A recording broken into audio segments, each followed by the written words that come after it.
Well, good morning and welcome back to the final day of the 2025 SPAR Swiss Epic, the 5-day mountain bike stage race set in the Graubünden region. They call it the home of trails, the beautiful, the challenging and rewarding 307-kilometer route with 9,500 meters of demanding climbing. The 2025 edition visits Davos and Le Punt in Gedin, two host locations of the race, and today we're back in Davos, right where we began on Wednesday on stage 1. This morning's start and finish location, we are here in the Swiss Alps. I'm Neil Gardner, and out in the field we have Dario Linder, and of course delivering the blow-by-blow action footage from the course at the front of the field, Stefan Sam and Thomas Ditch on the Bulls Media e-bikes, and we'll be crossing to them as soon as we can. And also today in Romansh, Roman Dobler will be with us, talking with a very special guest, Sandra Schmidt. Yesterday's stage was a transition from Le Punt over Scaletta Pass, over 2,600 meters. And today is the famous and the prestigious grand finale stage of the 12th edition of the race. Founded in 2014, we are here in 2025, the 12th edition, and the last day of action-packed racing sees riders leaving Davos. 610 riders started the week from 43 countries, top professionals and dedicated amateurs alike. The SPAR Swiss Epic, it's the 4th stop in the Epic Series global mountain biking portfolio of mountain bike races, and very soon we'll be seeing the highlights of yesterday's stage, dramatic stage, a decisive stage in the overall general classification. Yeah, I think it was another solid day out there, except the rain threw a little bit of a curveball at the end. We were lucky because on Scaletta Pass was only some really light rain.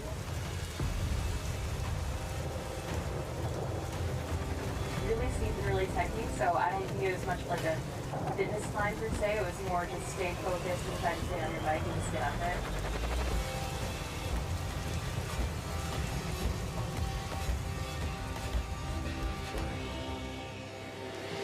Good morning and welcome everybody. It is stage 4 of the SPAR Swiss Epic. We go from Le Punt to Davos.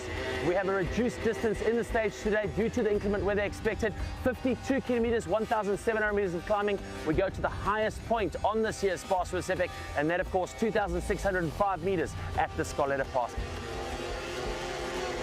A tutti gli italiani in bocca al lupo e ci divertiamo come sempre sulle salite. Lo stage prevede lo Scaletta Pass, sarà l'ultima salita di giornata. Il tempo non è dei migliori, sono previsti anche dei temporali nella tarda mattinata. Ho delle buone memorie di questo Scaletta Pass, l'anno scorso io e Fabian avevamo attaccato proprio lì, eravamo riusciti a vincere la tappa a Davos, e quest'anno sarò invece a combattere sempre contro Fabian e contro la coppia KTM San Parisi, quindi ci sarà da divertirsi.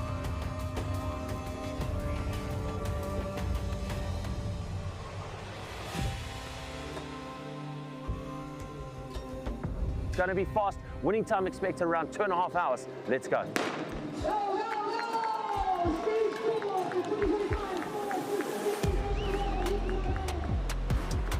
Really nice to be here in Swiss.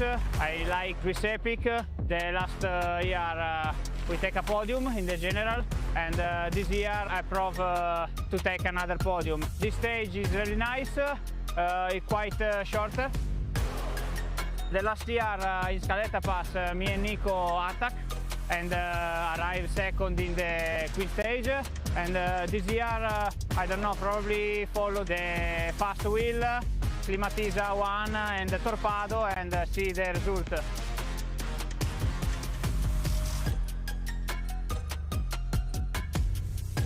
From the top we had a lot of rain, and the only part was down, so it was super cold. But the first part we paced really well. Much better today, and for the Scaletta Pass I said we need to put my tempo, otherwise I'm exploding, and I think it was a good decision. windy and then the downhill was raining a lot and it was a bit cold, but We can do this, we keep the third place because I know if it's only going downhill and like flat. We can do it because I have always, most of the time, a positive mind, and then I think we keep going and then we can do it. Yeah, we learn a lot about each other, and also tomorrow's stage will, I think, fit us well. So we will give everything what we have tomorrow. It's absolutely incredible. We couldn't ask for anything more, and like to come out here, you know, you spend a lot of time and effort to get out here and travel and all that sort of thing. So I'm stoked that it's going well, and we're going to do our best tomorrow, and yeah, and hopefully we can finish on a good note. In the UCI men's category today, stage 4, what a day of racing. The top men trading blows all the way to the finish line. Klimatiza Orbia take their second stage win, 2 hours, 18 minutes and 58 seconds, just 52 seconds ahead of the Chiovita yellow jersey. In the final, we push a little bit more and hard, and then in the end, this 32 seconds is really, really good. And that, of course, the Panorama Trail, Fabian Robinson at KC South, they consolidated again and increase their lead in the general classification over the rest of the field. Well done to team KTM Sparta, powered by Brento Brakes. I really fast on the sprint. Lorenzo so fast. Take the sprint in the first position is better. Another sprint finish victory. That's 3 out of 3 for the Semprezi brothers. They finish about 34 seconds off the pace in third. In the overall classification, Toyota Kenda consolidate, and they have an overall time of 10 hours, 16 minutes and 10 seconds. That puts them 6 minutes and 19 seconds ahead of second place Klimatiza Orbia. Third place now on the GC is KTM Sparta, powered by Brento Brakes. The women's category, another masterclass. We've said it before, Vera Losa, Alexis Skada, untouchable here in 2025. They finished across the line 2 minutes, 25 seconds ahead of second place, Buff Megamo. Janina Versch looking much better today with Rissa van Doorn, and they are set in the second place overall at the moment. A great ride from Alicia and her partner today from the Bulls team as they came home in third place, and they too now have consolidated their lead in third place. 1 day to go. Tomorrow it's stage 5, the grand finale of the 2025 SPAR Swiss Epic. The last day, the 5th stage, is 49 kilometers, 2,000 meters of climbing, and we go Davos to Davos. We come back to finish and celebrate every single rider across the line. Good luck to all those riders going for their epic legend status tomorrow.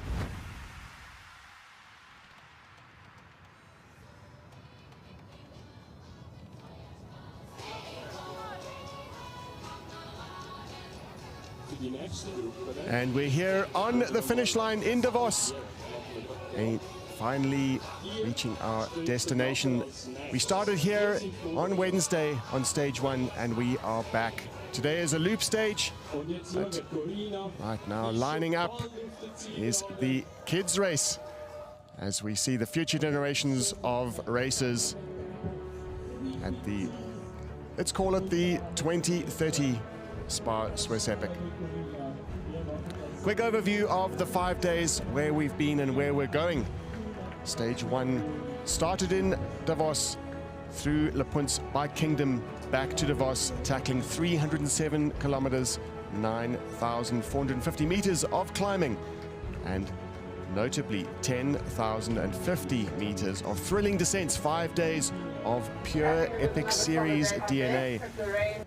The 4th in the Epic Series races throughout the year. We're exploring the most spectacular trails of the Swiss Alps. Stage 5, here we are. The grand finale, the flow above the valley, and wraps up the SPAR Swiss Epic 2025 with fast, scenic and unforgettable trails looping clockwise, heading eastwards. The action starts on the breathtaking Panorama Trail, sweeping views over Landwasser Valley, and drop into the technical Gotschnaboden Trail, enjoying the peaceful charm of Wolfgang's golden arches and a flowing single track. It's the perfect close, high altitude flow and thrilling descents and pure alpine celebration. 49 kilometers, 2,000 meters of climbing, and we're going to be hearing down on the line from the top riders in the world. So Fabian Rabensteiner, last day. Still in the yellow jersey. A good week till now, huh? Yeah, till now was a perfect week. Wearing this yellow jersey means a lot. So, yeah, we will see what's happening today, but we are confident and yeah. So what are the tactics for today? Yeah, we have not to do nothing. We have to stay on the wheels, control the race, and go by our pace and do risk nothing. Casey, wearing the national champion jersey, but you're also wearing the yellow jersey. Must be a good feeling for you. Yeah, it's a superb feeling having the yellow jersey underneath of the national jersey. Yeah, it feels good. Yesterday was an epic day, long climb up on 2,606 meters. Today the stage is a bit different. Do you know this first long uphill? Yeah, I did it I think a few years ago with Noah Blöchlinger, the same uphill. So I sort of roughly know. Fabian has done it I think 2 or 3 times. So yeah, I can follow Will today in the uphill. So later on today, you're wearing the red or the yellow jersey? In the stage, the yellow jersey. And later on? We see later on. So we're here with Andy Bailey at the moment, 5th place, local rider. That's why you're talking Romansh. So 5th place, it's yeah, not that much time to the 6th place at the moment. Ja, avond, il avond en walti, ja, walti de tierden us, scheki vala de unga da totot, ja, sprach it onjil de was per defender il chunavel rang. So you want to defend your 5th place, that's the plan for today. You know every stage, every rock by heart up here. What was your favorite stage till now? Io sto di la crono, la corsa sin temps giù del Pernia pass, a plageu mi fece bene, e stavo c'è altri naga. Già, proprio stavo bellezza tappa, bellezza partenza con il lac, con il glaciere, proprio stavo in etappa fece divertente. Okay, so the stage from Bernina down to La Pont was your favorite stage. Today, you're feeling good after this tremendous week?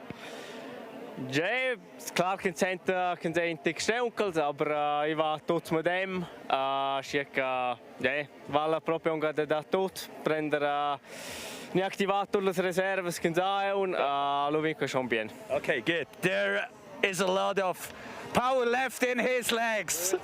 Let's go. Samuel Porro, last stage. Yesterday was a good one for you.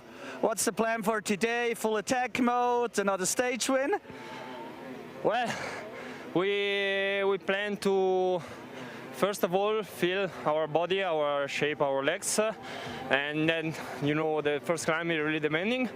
So when possible, we will try something like yesterday, but yeah, we'll see, because yesterday was pain. I mean, Scaletta Pass is no joke, so we'll see.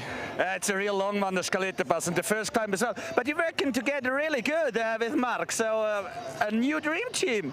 Well, yes, we are good together. I can say we are a lot similar in the uphill, in the downhills, in the flat. So it works. I mean, it works. In second place for Climatiza Orbia, that had 2 stage wins. And scenes from earlier this morning when we saw the top riders line up in Davos, ready for the grand finale, the last stage of the 2025 edition of the SPAR Swiss Epic. It's 49 kilometer and 2,000 meters of climbing. Fantastic performance we've seen from the Metallurgica Veneta team and the Samparisi brothers in their KTM Spada outfit. Samparisi brothers lying in 3rd overall, slipping to 3rd after a charging Climatiza Orbia team yesterday's stage. The giant off-road racing team in the background there. We've seen some flashes of brilliance from this team. And the challenges of the day, no doubt, the big challenge will come from Samuel Poro there in the picture, riding with Mark Stutzman. Stutzman, a former winner in 2023 of the race, and Poro disappointed having to pull out in 2024 with his partner Fabian Rabensteiner, who happens to be riding for a different team this year. And there they are, the yellow jersey wearers, Fabian Rabensteiner and Casey South. South on our left-hand side, Rabensteiner, the experienced two-time winner of the SPAR Swiss Epic. Here it is, the general classification going into the final stage. Rabensteiner and South look solid in the yellow jerseys. 6 minute and 19-second advantage. It's comfortable, but not unassailable. The Samparisi brothers slipping to third after yesterday's stage. And today is the last chance for the Klimatiser Orbia team to mount their challenge. They know that today counts. They'll go all in on that first climb up to the Panorama Trail. And the final obstacle of the day, the Wolfgang climb. That is their last chance of the week to climb up the leaderboard. And one slot up the leaderboard means that they will be in yellow. But it's one thing for absolute sure, that the yellow jersey wearers of Rabensteiner and Casey South will be out there to defend. We heard them speak about it earlier. They'll be riding defensively, staying on the wheels.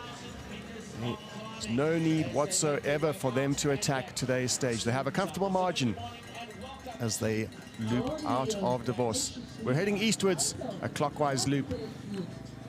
Some major challenges still to go. Right in the beginning, right course will head directly upwards.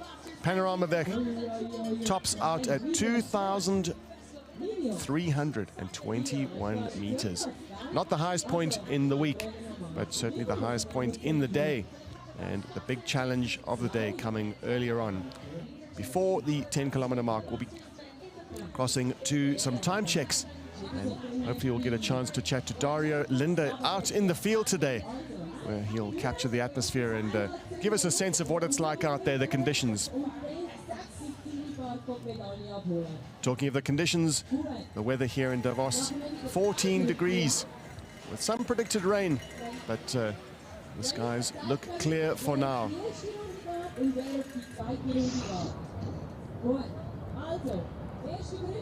Just seen the men roll off the line.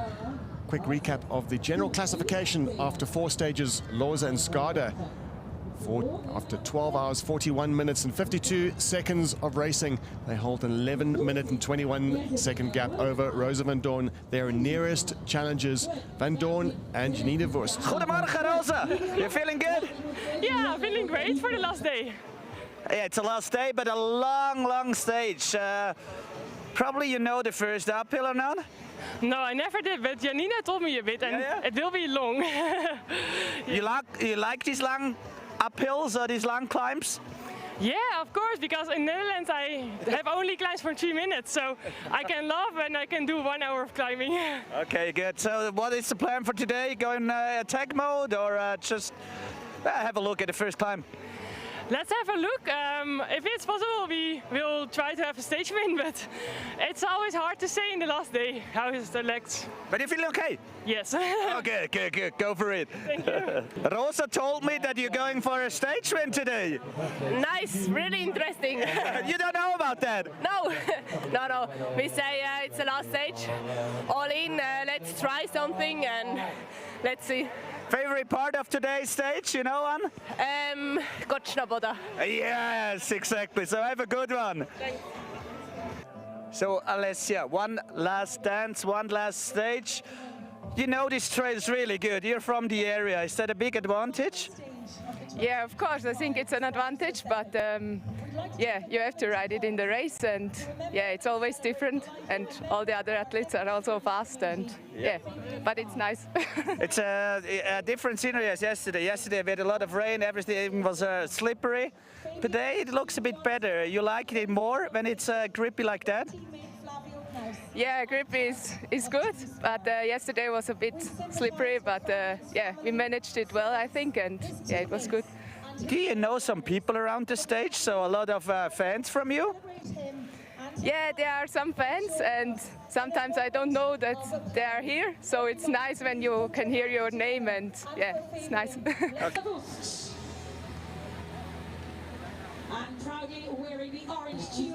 And from earlier today, we're seeing the interviews as the riders have been warming up. And that warm-up is an all-important part of the preparation for the top professionals, UCI professionals, including, we saw Alessia Ney talking about her prospects for today's stage. The women's category, second place overall, Rosa van Doorn, Janine Wust from Buff Megamo, going into the race as the default favorites on paper. But they have been trounced almost every day by Vera Lorza and Alexis Skarda. They have looked absolutely dominant, riding in their orange Chivita leaders jerseys. The American and Namibian looking good for the overall victory. 11 minutes and 21 seconds they have over their rivals, and 23 minutes and 58 seconds over the Bull Swiss team, who are lying in third overall. Alessia Ney, Kim Ames, fantastic performance. They've moved up the leaderboard. They are lying in third. In fourth spot, Cannondale ISB Sport, Monica Calderon, Tessa Kortekos, the defending champions. Lost major time on the first stage, over 16 minutes. And knowing that this might not be their year. Hope for better times throughout the week, but never transpired. Today is the grand finale. Perhaps they'll save something for the last day.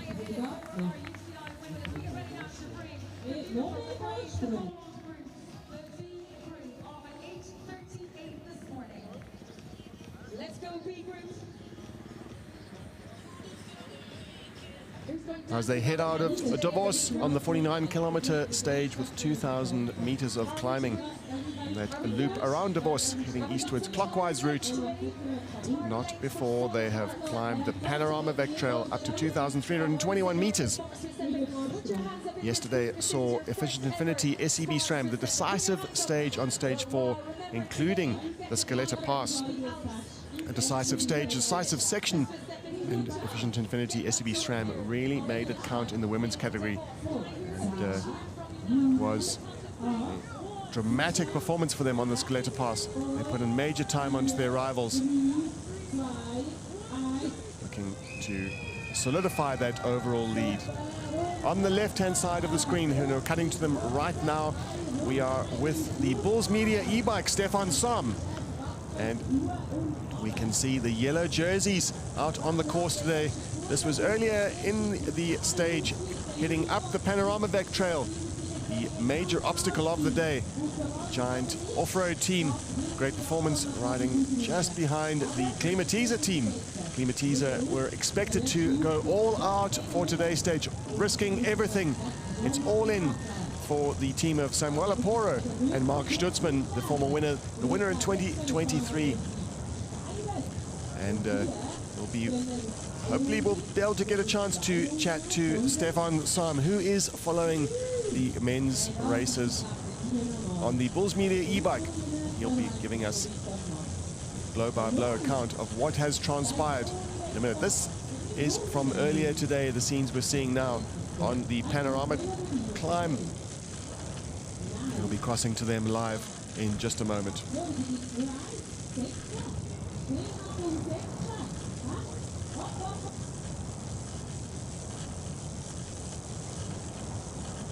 There we catch a glimpse of the top. Once they reach the highest point in the race, and it's all to race for. Heading down the Panorama Trail, the Gotschnaboden Trail. Today is auspicious because if you look at the kilometers and the climbing, it is the most amount of climbing per kilometer, the highest ratio of climbing in the whole week. So no doubt the riders will be highly aware of that, and they'll certainly feel it in their legs, not only after 4 days of racing, but throughout the stage. We're right now with the women's category racers, and in the blue jerseys we can see just beyond the foreground, blue jersey of Alessia Ney and Kim Ames on another great day out, hoping to put the final touches into their campaign for a podium spot on overall general classification. We move up the field. Looking a little bit further up the field, we can see Rosa van Doorn, Janine Wust, and the leaders on overall general classification, Vera Loza and Alexa Skada. Major contenders all together, all to play for in the women's category as they ride steadily up the Panorama climb. These are scenes from earlier today. We'll be able to cross live. We do see the Topada Kenda FSA team. That's the team of Sosna and Marquette. They had a stage win on stage 2. However, they were docked an hour time penalty, so putting them out of overall general classification. But they will still be keen for more. They're hungry for more. They've tasted victory. And today's stage is the grand finale, of course. Highly prestigious stage to win.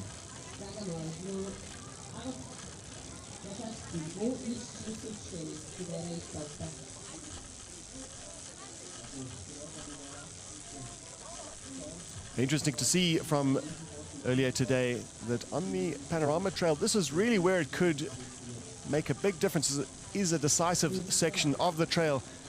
No major enthusiasm from the challengers being Buff Megamo, Rosa van Doorn and Universe. Perhaps they've cited a different point in the race to make their move, but very content at the moment to be riding in this select group up the hardest climb of the day. In fact, one of the hardest climbs of the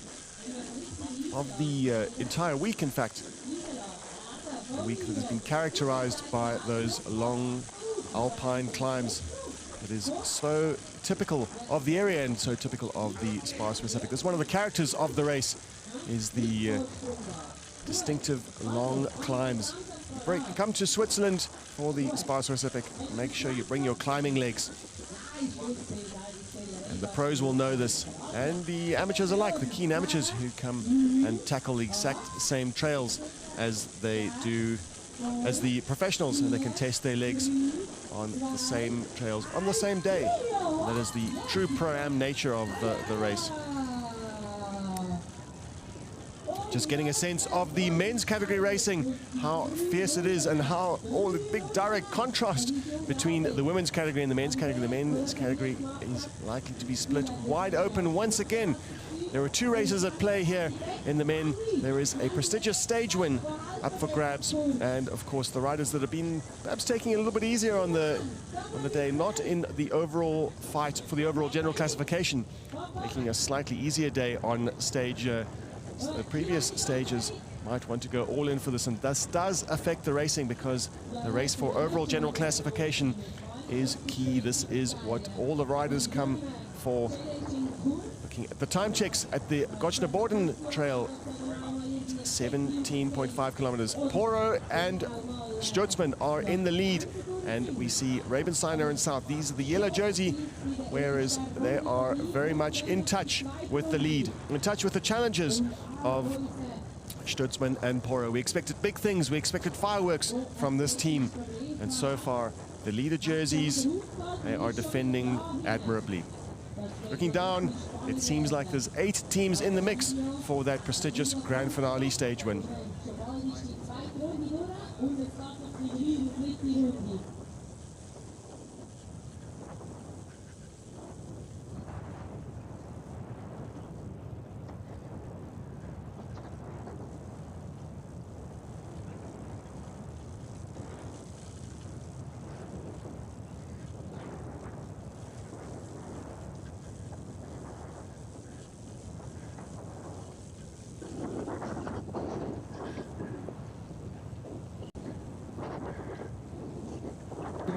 And just enjoying the beautiful trail out here on the SPAR Swiss Epic on the grand finale, stage 5 at the 17-kilometer mark. They'll be on the Gotschnaboden Trail.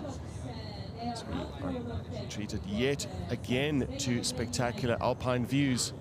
This is what the race is all about. Alpine views, traditional Swiss villages, and for those who are out on the course, the lucky 610 riders who started one of the beautiful parts of the route. In fact, on every climb we've seen the traditional alphorns, a very big part of Swiss folklore, where the Alpines we played at the highest point in each stage. So I've already heard that in the UCI men's category, who we're looking at right now, and paying very little attention to Swiss folklore at the moment, apart from the trail in front of them. All to play for, full concentration, full gas out on the trails for the UCI men's category. Heading for a dramatic grand finale stage. 8 teams in the mix for that stage victory, including the team of KTM SPAR powered by Brenta Brakes. If it still stays together on the trail, if the riders arrive in Davos all together and there is a sprint finish, we have our money on KTM SPAR powered by Brenta Brakes. The Samparisis have proven they've never lost a sprint finish, whether it's for the 3rd spot on overall podium or for a stage win. They are almost undisputedly the fastest sprinters, the quickest riders. The Samparisis riding with their hearts and their heads. Fantastic campaign from them, both in 2024 when they rose into the limelight, and this year an admirable performance from them. 2025, not enough to unseat the imperious Topada Kenda team. And we're back with the women in their orange jerseys, already making their move. A steady progress, looks like, rather than a fierce attack on the climb. The 14-kilometer mark. Loza and Skada already have a minute gap on Sosna and Marquette. Van Doorn and Wurst, their hopes of a stage win look under threat right now, over almost 3 minutes back with 4th place. The German and the Swiss rider. Calderon and Kortekas, their hopes of a grand finale stage win also look in doubt right now. 4 minutes and 13 seconds back.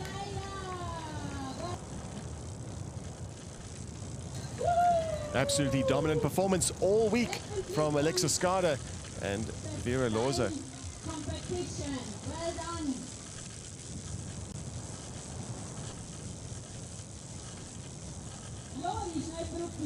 And we're out in the field. These were pictures from earlier, and in just a moment we're going to be crossing live and telling us all about what the conditions are out on the course, and telling us about the fierce racing too. Dario Linde out on the course on stage 5.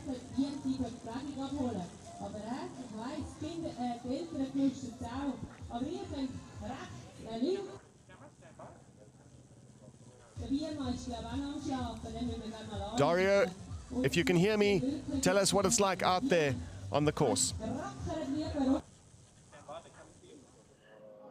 Yeah, it's really good out here. The sun is shining here down in Klosters. We're at the Grasdrechne, so it's cold here. It's the lowest point of today's stage. From here on, it's going back up over the Wolfgang to Davos, and conditions really good. Sun is shining, 20 degrees on course. Just around the corner, they're coming down into these water stations. Yeah, it's still wet. We had a lot of rainfall yesterday. Yeah, you know that already. It's a bit slippery on course. We have a lot of roots in this part. You can see the forest and the roots. If it's wet, so slippery. Yeah, it's a demanding day once again, even if it's the last one, Neil.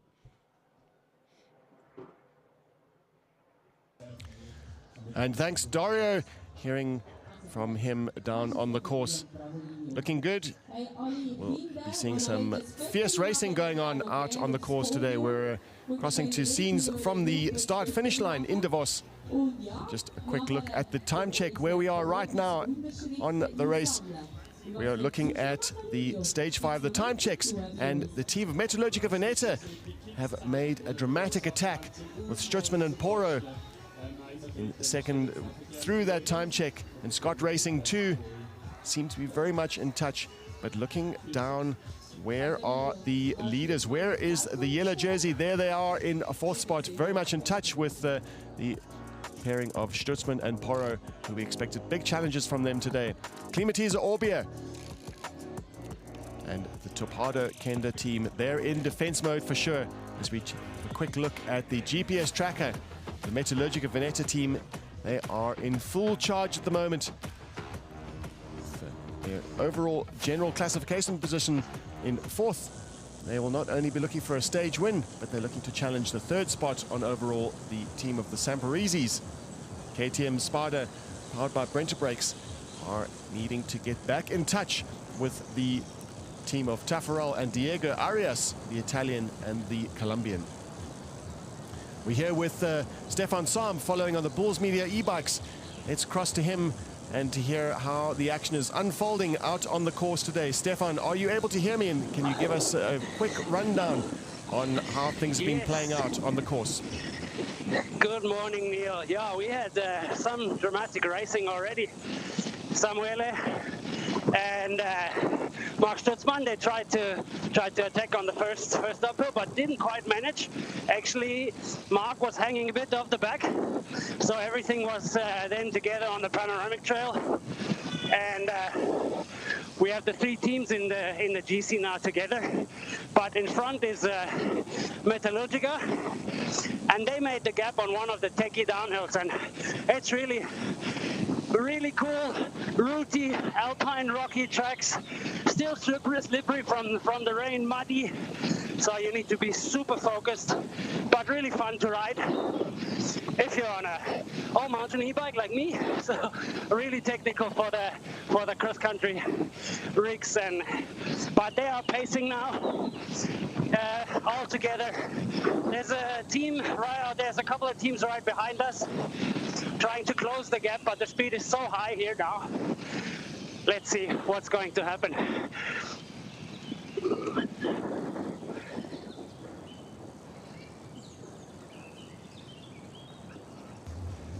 Well, there we have it, a full account of the racing so far.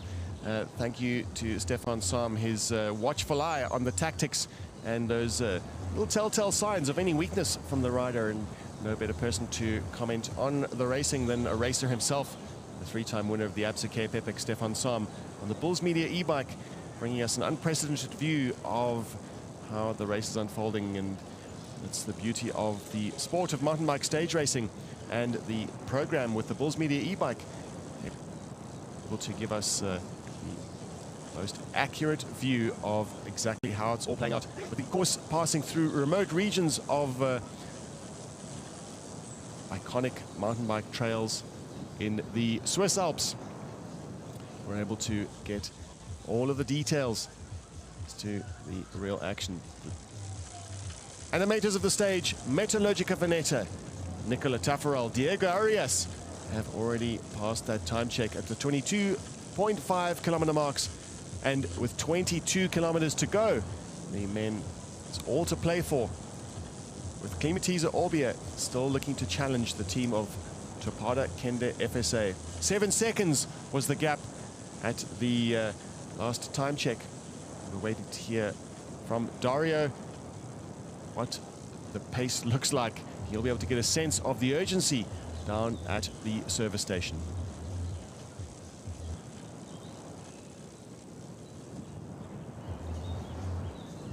With Stefan Sam, he's just taking a quick shortcut so he can leapfrog ahead and see how the charging team of Metallurgica Veneta team, the pairing of Taffarel and Diego Arias, looking for not only a prestigious stage win in the grand finale, but to move up on that leaderboard. KTM SPAR, powered by Brenta brakes, the team of the Samparisi brothers, Nicholas and Lorenzo, are at 7 minutes off the leader jersey and at 8 minutes and 54. So that's 1 minute and 44 seconds is the time gap that Metallurgica Veneta need to gain on KTM SPAR to move up into third overall. And all to play for right now. The pressure is on the Samparisi brothers.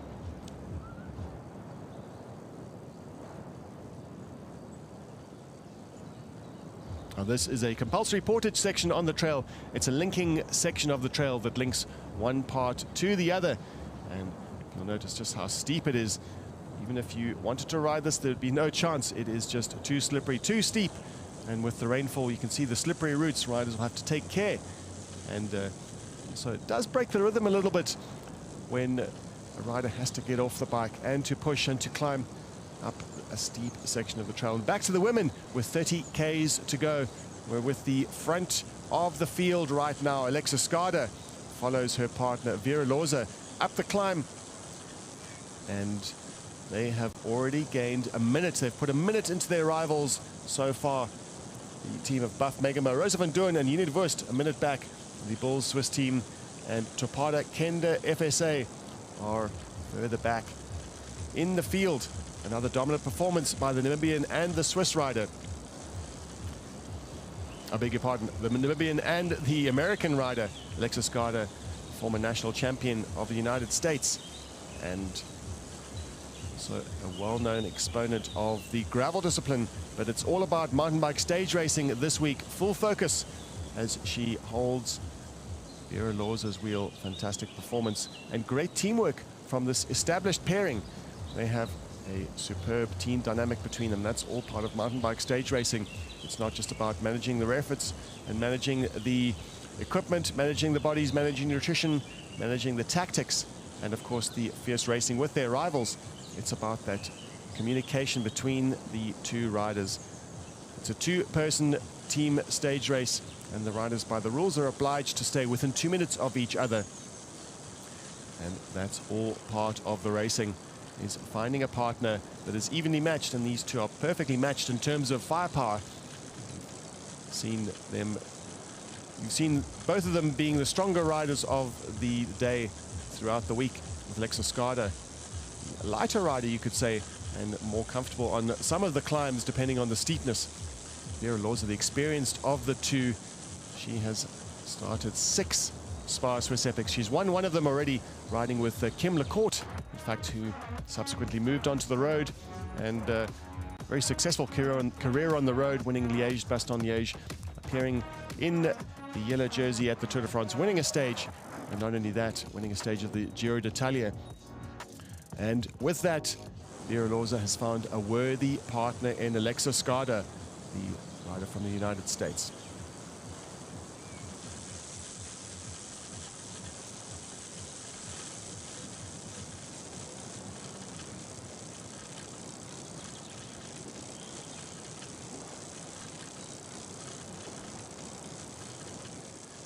Dramatic scenes on the left-hand side, followed by Stefan Sam on the Bulls Media e-bike, following the front of the field. 21 Ks to go for the men's category, the UCI men's category. We are live on the Bulls Media e-bike with Stefan Sam, and the stage is unfolding. We've already seen the time checks with the Metallurgica Veneta team charging hard, aiming for a stage win. Traditionally, we've seen riders holding back a little bit during the week and having to just save their energy for the prestigious stage win, but this is not the case. The team of Metallurgica Veneta have been on the money, they've been on the pace all week, looking to move up the leaderboard. And just a moment, we'll be passing over to Dario to hear from him on the line at the service station.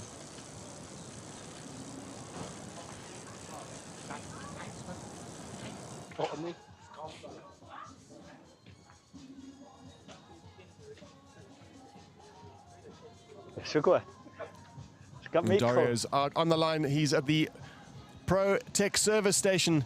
He's not in charge of that station. That is a self-help station where the riders will have their premix bottles. The top UCI riders have their all-important backup crews that will mix their drinks. Go, see the bottles lined up. And when we saw the Samparisi brothers just pull through, they didn't pause for a single second. Still all to play for. They have sacrificed a refuel, but not Casey South. Casey South, wearing the leader jersey, has grabbed a bottle. He'll be sharing that with his partner, Fabian Rabensteiner. But the Samparisis, all urgency with the KTM Sparta, powered by Brenta Brakes team. And Dario, having just watched the riders go through the pro section of the service station, we'll be hearing from Dario in a minute. Dario, can you hear me? Hi. Loud and clear, and I'm in my natural habitat as a barkeeper. Andrin Bailey, Scott Team 2, top 5 at the moment. And just before the Samparisis, they went through without any bottles. Dario Lillo grabbed the bottle, Kevin Korn came back, Mark Stutzmann went through And yeah, so it was always clear which team member, ciao Stefan, which team member grabs a bottle and which one rides through. So it's always the same scenario. Bottles are ready, grab the bottle, go up, take care. Hydration is really important today. So yeah, the bar is still open. Come in, have fun. Yeah.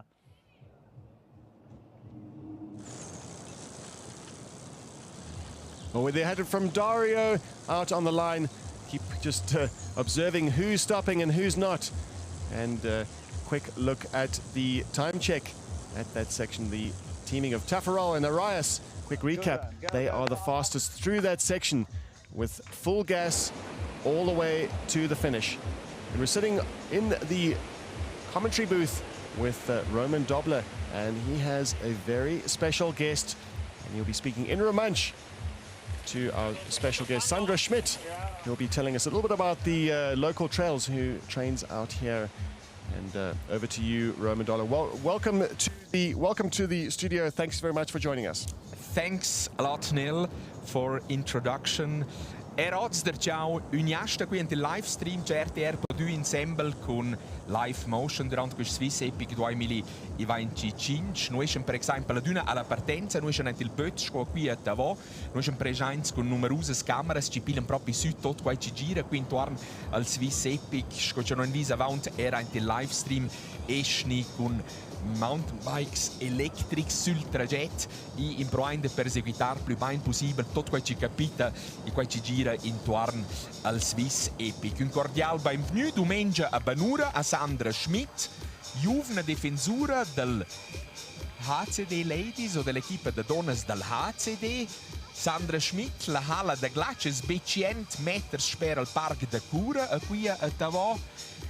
Tu abiti ben vicinanza o se non hai neanche fatto caso, tu hai forse col bike da fatta qui nel Cur Park per essere parte qui dell'emissione del Swiss Epic?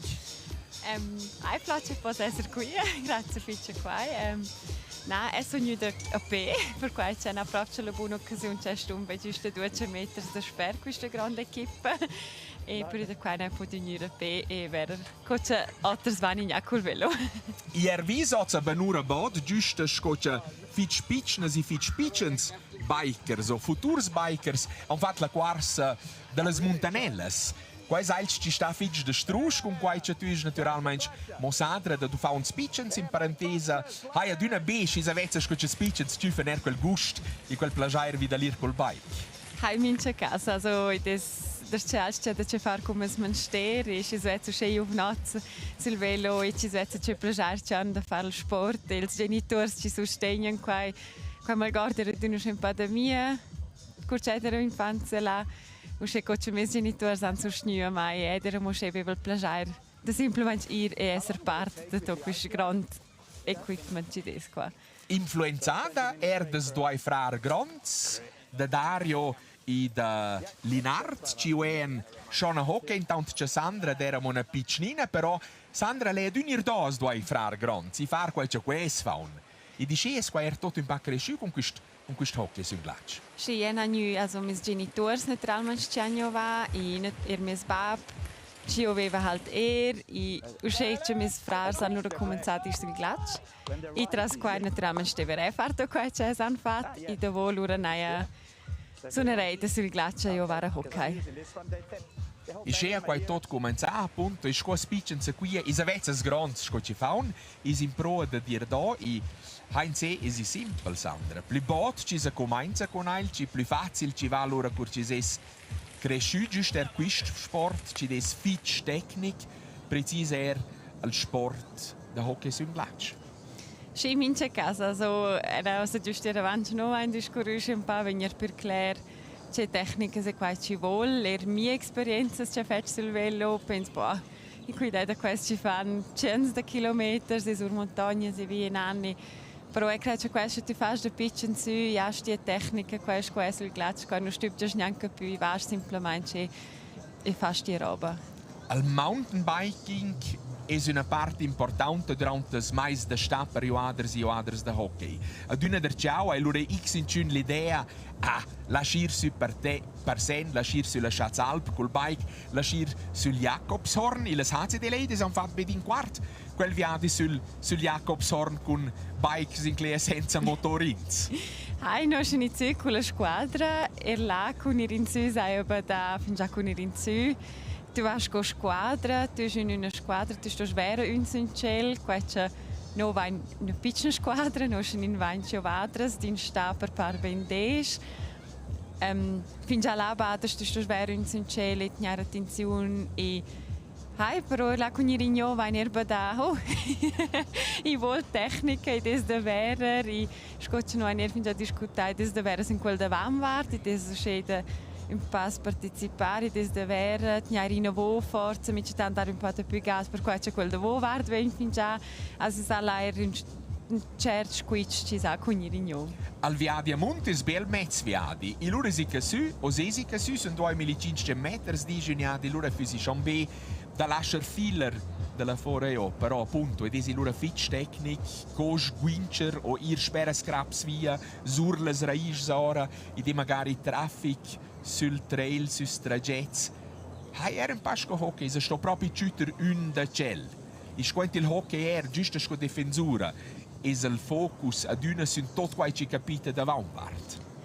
Das da vera, das proprio da dare attenzione una cel, giusto, also nos il glatsch, wenn nos glatsch ci des lisce, des quelle se duni stes, ma ser giusto sul velo, se quasi schon da dare attenzione vera. Giusto con le ore, con ci des il terrain, cosa da vera se più lisce, se da dir più schwelt, più plan. E lei se proprio da vera sulla tecnica, der la forza da tarda, c'è un po' des più lisce, und ir forza in pauter, con ci des naturalmente il terrain dur ci ponir sud con quella. Esi per te als che tu fas jent? Che tu fas jent durante quis mais da sta? Sì, noi abbiamo appunto non ora efficiente la bella ora quieta, noi abbiamo bler su montagna a spass, noi abbiamo bler col velo, noi abbiamo bler a cuore, non ora per tutte le contrade qui in Grigion, in provando di dire un po' da vente tavo, c'è tavo vezzano le restoton. Nein, provando proprio non ora, c'è un po' da fare un po' altre robe, scoperse sul ghiaccio. Però le stesse Sandra, i sesi adre da hockey, ja potessi mettere avanti il primo sesi schon quei 100 metri spera nell'arena del club da hockey di Davos. Sì, quasi mince casa è grazie più sforzo, ci non fi succede. Quasi fai schon al clienti, c'hai tu che semplicemente pro, quai ci tu che tot pro e somgliante tot questo ci partecipano se qui era il Swiss Epic durante questa emna isa fa quai spera pro. S più pax qui sono profis, provu sono le più pax propri profias, se podes dire in parenteses blerismas lauren spera. Tu è una c'ha un tot normal laur spera, laures 80 o da fatta 90% come sadra da fa un speechens, e il hockey, il treinamento, la recreazione, questo tot spera.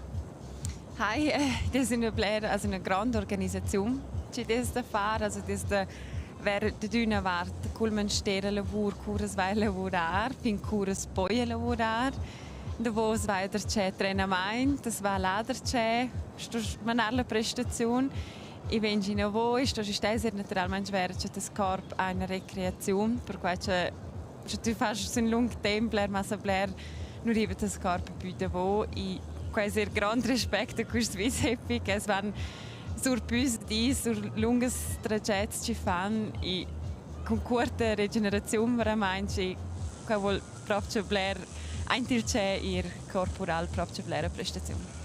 Un normal mardi da lemna ci vengono, per esempio. Le si che tu già va un mezzodia di 3 o 4 ore in la canorta, che tu non hai sforzo da mezzina finestra, da luna alle 2 per ir in la halla, o per far forza il spac sportivi, da tornas da già in la canorta, e la grande lavoro che ci pertuca il hockey è l'ora alle Saires. Na, aus mezz'dita lavoro c'è comincia a un'ora bot, fin già a lavorare, also comincia fin già quarta alle 7 per più a lavorare.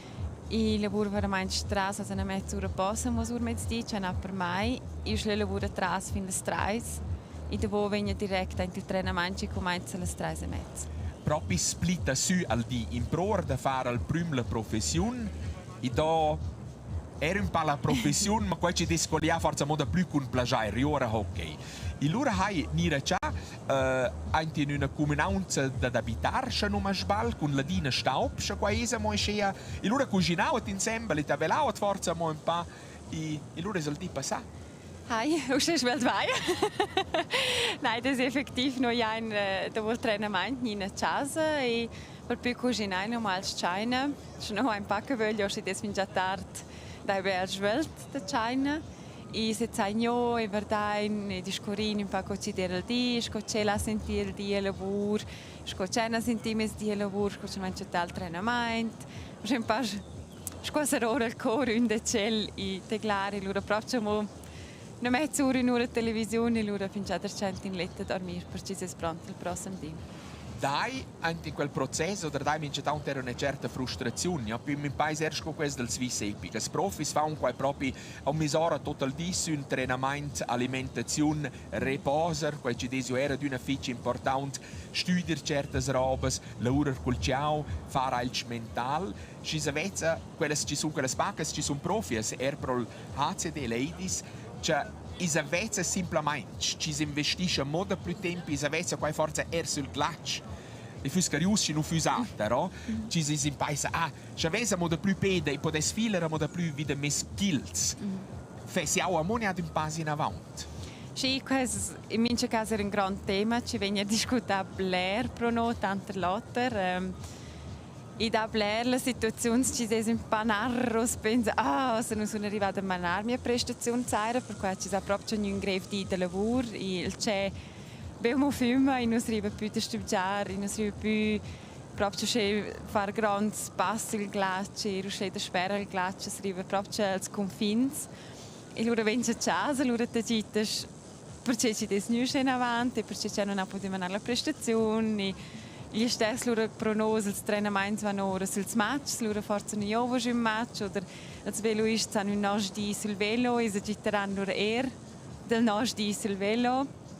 Però, hai da Blair c'è l'impressione che si pensa, se potesse lavorare più poco, se Blair di più pro il hockey, e questo però è naturalmente un grande finanziale problema. Ci desi intanto siamo qui. Tu hai proprio da finanziare con tia lavoro, tia passione, qua ci desi il hockey, per vice all'anno si guadagna, scodona, ma la vita intanto mo nulla Blair in Svizzera, all'asa sto a essere contento in quel senso, poi insomma, ieri là l'infrastruttura, e al HCD ha proprio fatto un grandissimo passo in connessione con tutta l'infrastruttura, ci desi qui a disposizione per le donne, con la halla di trainemento, con la halla grande, in cui ci vuoi dare ore zius, vuoi dare profitto enorme da quel HCD, des Omens, da quell'equipa ci dà da spepassa 100 anni, è campione del record svizzero. Qua ha sbadato fermo, perché tu hai del Centun Thurgau, delle HC Thurgau Ladies, invece tutta l'equipa quasi fatta mudata su Davos, e questo è la nuova organizzazione. Oh, sì, quasi un figlio grande passo ci hanno fatto, quasi fin già degli orari del glaccio, dei trainementi, c'è non va in els locals che non hanno per trainar, questo naturalmente un figlio grande passo. Non blerda più la professionalità, non va blerda più intorno agli outri professionali, ci sa sostenere, ci sa mostrare, ci sono eradune qui in Halle, also i trainatori, questo è un airbot 24/7 avals in questa Halle e sono eine domanda in questa una d'una lei domanda e danno risposte, si è domanda nerblero. E questo va naturalmente ci dà un grande passo in avanti. O se creo se ci sbada il grande livello del nostro livello sul livello anche il B. E hanno giusto avanti con Nirnaun, se vede uno c'è la vista con Cinta. Mark Wieser, der per esempio col velo qui ed è giustito in Halle, e poi un lö proprio ha avuto da i diri stare, c'è per solito è in giuna là e ci va via, se tu vai a forza via, da svelta dare in cucca in garderobe, e là in giuni, e poi c'è fare loro insieme ad una domenica. Sì. Questi sono intorno. Sì, also ich credo la Halle ist din rar würde. Ich credo in schön ist din ente la lavorar. Sia qua de ovaters, fin trenaders, un po' de tot. E des per pur proprio se tu vai a sto girignata trenar, fare nya suletta, al cer fin defna. Also se tu vas proprio weiter das Bas, lura vas a bonura po dische, mo saira tardische.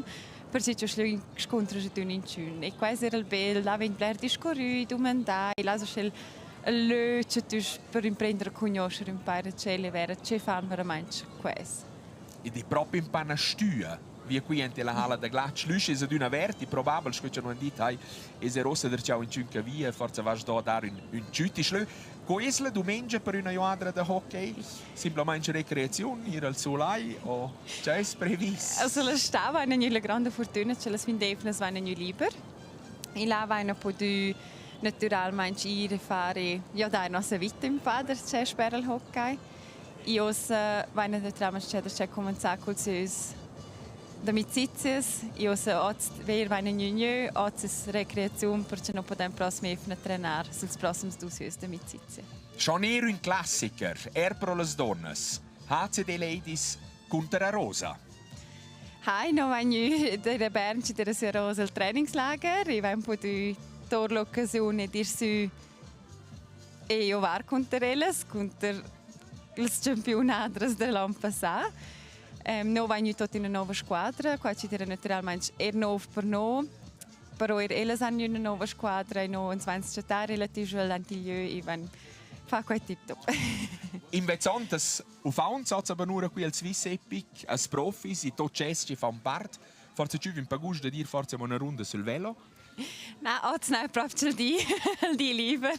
E non mia famiglia ci viene qui a Davos e io dai non un po' il tempo scenes, causa c'è qua. Vengo naturalmente più corto, se lo vuoi, non è proprio packt spazi da dire in giardino per mia famiglia.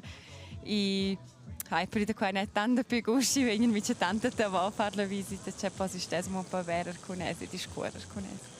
E allora mi ringrazio per il momento per questo interessante discorso, Sandra Schmidt, per Team Vista, ein il sport da bike, però come ci capite da sta con le HCD Ladies e al treinamento. E già vi in avanti una buona preparazione, su cui ci segue allora al campionato, non detto quel comincia beim Bodder Ciao e non teniamo naturalmente al polch alle ladies del club de hockey de Davos.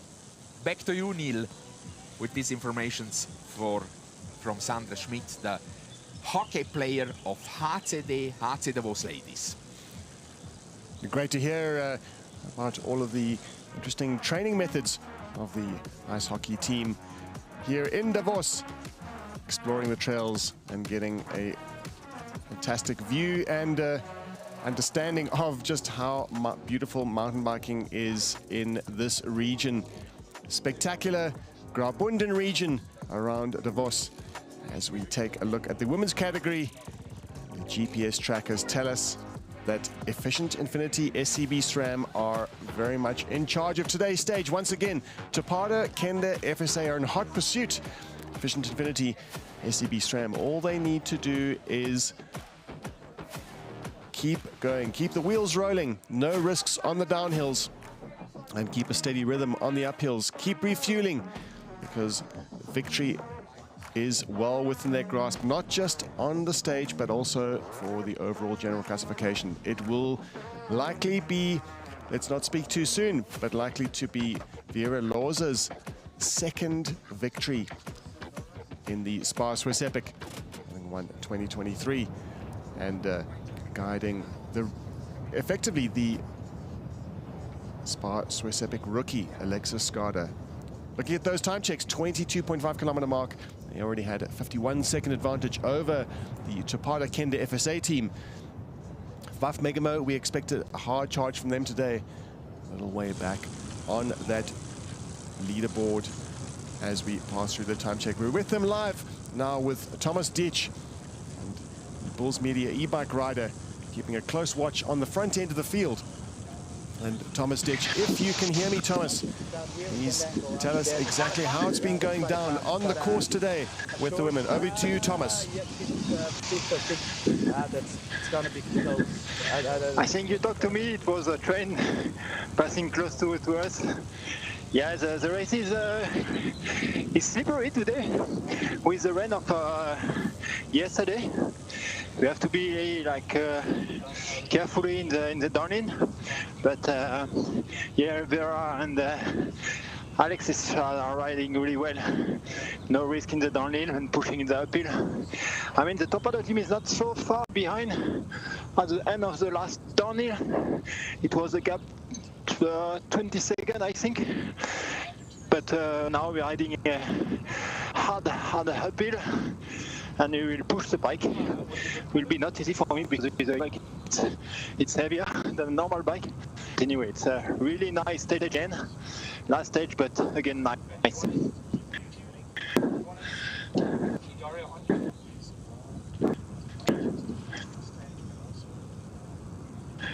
Fantastic to hear from Thomas Ditch on the Bulls Meter e-bike, just how it's been going down here with the leaders and reaching that compulsory portage section. The sections of the trail that are just too steep to ride, reaching a gradients of over 20%. Riders are now obliged to get off and push. As we saw earlier, some of the beautiful alpine ascents and alpine scenery, and also the iconic and ancient, or at least historic, Swiss villages. As we cross to the GPS tracking, the women's 22 kilometers to go for Efficient Infinity SEB's SRAM. A little bit longer for Tapado Kenda FSA, Buff Megamo 2, Cannondale ISP Sport. The defending champions Calderon and Cortacas are being pursued by Bulls Swiss team. Bulls Swiss team have a very comfortable margin over their fourth place on overall general classification. They might not be looking to gain another podium spot today. Their eyes will no doubt be on the podium overall, where they can stand on the podium in Davos, proud to have been on one of the most prestigious podiums in mountain bike stage racing. And we have with us here in the commentary booth, Max Cleary. You've been out on the line, Max, with all of the riders. You've been talking to them every day, both in the interviews and offline as well. So you've had a good chat with Vera Loza and Alexis Skada. How's the mood in the Efficient Infinity SCB SRAM camp? A very good morning, everybody, and welcome to the last day of racing here as we roll the dice for the final time. Yeah, it's so good to see Vera and Alexis. They've got such a good energy about them, both very humble, but both very determined. You can see they've got a plan. You can see they're sticking to that plan and they're executing it well. And at the end of the day, that's why they've got this lead on the general classification. Alexis last night put together a song for us on the start line. Obviously, she DJs a little bit, so it was really cool to play her own personal song for her on the start line today. And she's in a good mood. She's in a good vibe. Remember, this is the first time she's worn that Cheerleader Orange Leaders jersey. And you can see she's bubbling with confidence. And obviously, coming out of the USA, there's a big following. You know, she's big in the gravel space there in the USA as well. She's just come out of some Lifetime Grand Prix events. So, you know, she was very, I mean, her schedule was crazy. 5 days before the race, she's done the gravel race. She's then got to fly 30 hours, 40 hours, whatever it is, lost her bag. But the camp is positive and they're ready to take a victory. Well, we saw the scenes of drama earlier in the men's category with the Samparisi brothers being gapped by the Stutzman and Poro combo. And not only that, been being gapped by the Taffarel and Arias combo. The Metallurgica Veneta team out there charging at the moment, but that gap that they had, 48 seconds it extended to, has been neutralized. And all together now, we'll get a chance to chat to Stefan Sam, who is out on the Bulls Media e-bike, covering the race, bringing us these dramatic images and best view in the house, the best seats in the house from Stefan Sam. Stefan Sam, if you can hear me, please tell us about how the race has been unfolding and the drama and the shifting of the positions on today's stage. Yeah, well, as you can see just in front of me, everybody's together.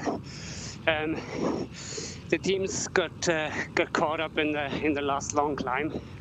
There was another technical and fast descent, and now up after the feed point, up towards Davos, towards the finish line. There's some major climbing still to be done, but it looks like they're almost equally matched. Well, I think the strongest today is Samuele Poro, because he's now also pushing out in the front and even leaving a little bit of a gap to Mark Stutzman, but I think that's all good to manage. And if I look to the front, see a little gap to from yellow jersey to the Samparisi brothers. They are a little bit like the elastic band, fighting back, coming back to the front, dropping back. And it's probably going to be like this for the rest of the stage. But it's super exciting to watch.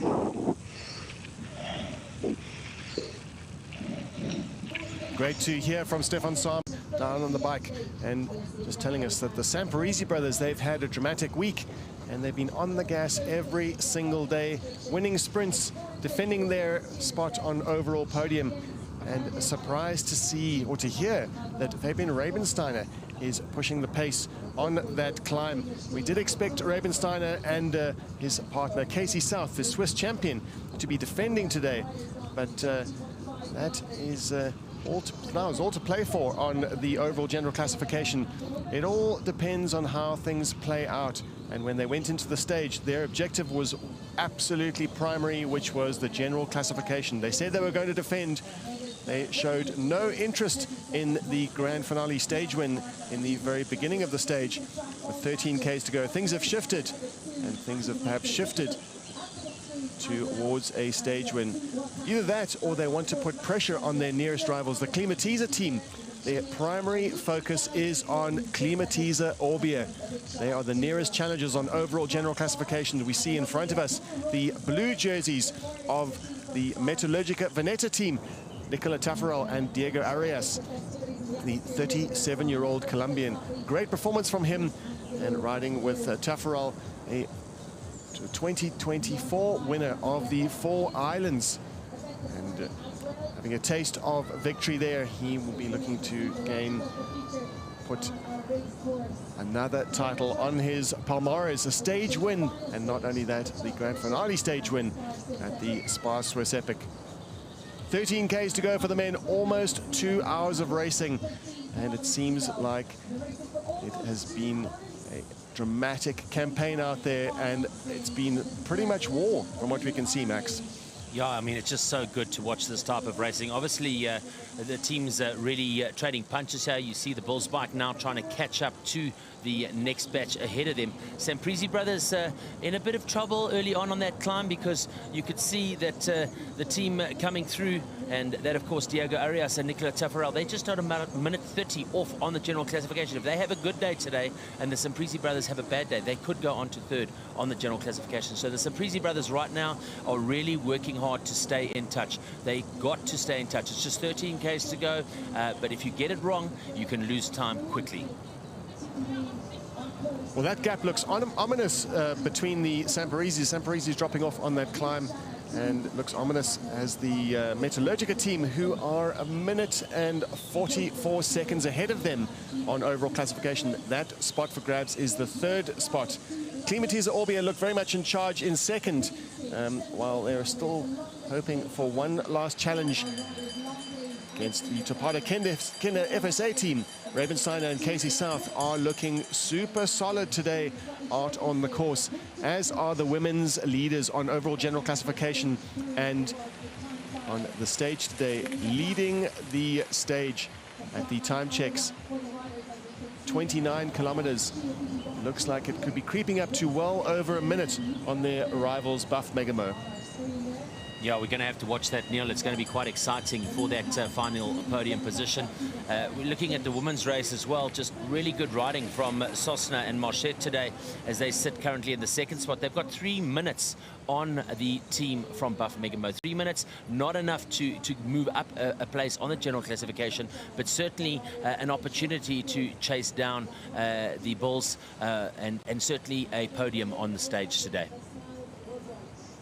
Well, they'll be delighted to take another podium, and with their disappointment of losing an hour of time penalty on stage 2.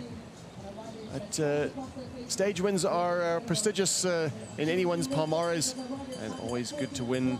It looks like a win will be beyond their grasp with the dominance of Loza and Skada in the women's category. And we see riders pass through this time check. The men's teams giving way. A true show of sportsmanship, knowing that there is a high-stakes race going on in the women's category. So here they go now. You can see them coming up the pass. And really good energy there from Sosna and Mashet. Back to the leaders now. Stefan Sam. Stefan Sam, what's happening? Are you there? Can we hear from you? Absolutely. Looks like Samuele Porro and Mark Stutzman are launching their attack for the stage.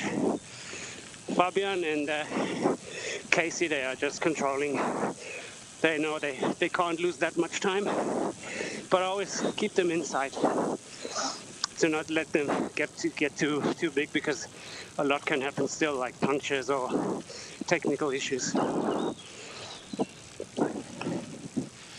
The expertise of Stefan Sam reporting from the front of the men's field, out there giving us a glimpse of what's happening there as we follow with the Bulls Media e-bike of Thomas Ditch.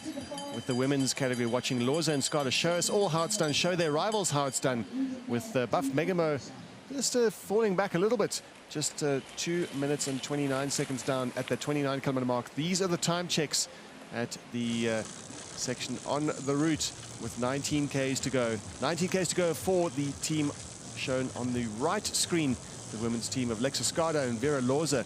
And on the left, the riders in the Chivita yellow jerseys, the leaders' jerseys, Fabian Rabensteiner, Casey South looking very much in charge. We did hear from Stefan a moment ago that he seemed to just get a sense that Klimatiza Orbia were keen for another stage win, keen to prove that they are among the very strongest in the race. They did have a disastrous stage one, losing just under 7 minutes after a puncture and a mechanical. And if only is what they're thinking right now. How absolutely dominant they've been on the stage, the previous stages. And if they can win today's stage, they will make it 3 out of 5. But the primary goal, of course, of the yellow jerseys, the team of Fabian Rabensteiner and Casey South. Rabensteiner, a 2-time winner, looking to make it 3. That would be a record, an equal record with Lucas Flockiger, who is the defending champion. That team, team number 1 of Lucas Flockiger and Jan Schmidt, they had to retire from the race, fortunately, with Jan Schmidt feeling under the weather. It's all to play for in the men's category. Fabian Rabensteiner, experienced campaigner, multiple stage winner at the ABSA Cape Epic, riding for the Italian outfit for many years in different guises. Him and Casey South, a perfect team for this race. Casey South, having won the race in 2019, knows exactly what to do. We heard from him earlier on the line. Max, you spoke to him. He did say that he knew some of these climbs. Yeah, Casey, you can see he's, again, just beaming with confidence at the moment. And Fabian, just such a great influence on Casey. You can see Casey up at the front now, really putting down the watts. Fabian just in his coattails at the moment as they go 11 kilometers to the finish. But look how the sun is coming through the trees, through the mist. It's like picture postcards from a movie. Well, it's like a dream come true, and a dream come true for the 610 riders that set off in Davos earlier this week on Wednesday. And it's an alpine dream for sure. They tackled some of the most iconic trails in the region. In Graubunden region is what they call the home of trails, Max. It is phenomenal. And there's such a great mix of trails. They have to earn it, though. These climbs are tricky. They're tough. You need to get into rhythm. Some of the climbs are, for some of the riders, they'll take 2 hours to get up. Did you, when you spoke to the riders out on line, you spoke to also the amateurs, the keen amateurs. What was their impression of the race? So I think what separates the SPAR Swiss Epic, for example, from a Croatia or an ABSA Cape Epic is the length of the climbs and the lengths of the descents. You know, here you're sitting on a climb for anything from 35 to an hour 10, an hour 20. Yesterday we had a 30-kilometer descent to the finish line. I mean, that is a proper amount of time to be holding on to your grips with a white knuckle death grip, and a lot of fatigue. And also when it's cold and you're on a downhill, remember, you're not pedaling, so you're not staying warm. And yesterday we did have that rain and that cold wind. But I got to tell you, on the start-finish line today, beautiful weather, a slight breeze, sun is up. The community here in Davos has come out. The kids, future champions, were here this morning with the kids races. That went off really well. So there's a really good vibe and a really good buzz here on the finish line as we wait for our leaders to come home. Interesting to see Van Deurne and Wust have made up about 30 seconds since the last checkpoint on Sosna and Marchet. So maybe they're just finding their mojo right now, and they're starting to put the pressure on to that second place team on the road at the moment, Sosna and Marchet. Well, that is the ebb and flow of the race and the racing unfolding as the trails differ, the variety of trails both up and down playing a role and playing to the riders' strengths and weaknesses. And we're with the men, and Stefan Sam is behind the leaders' jerseys of Fabian Ramenstein and Casey South leading the charge. And we can just see quite a glimpse of the team up ahead. And hope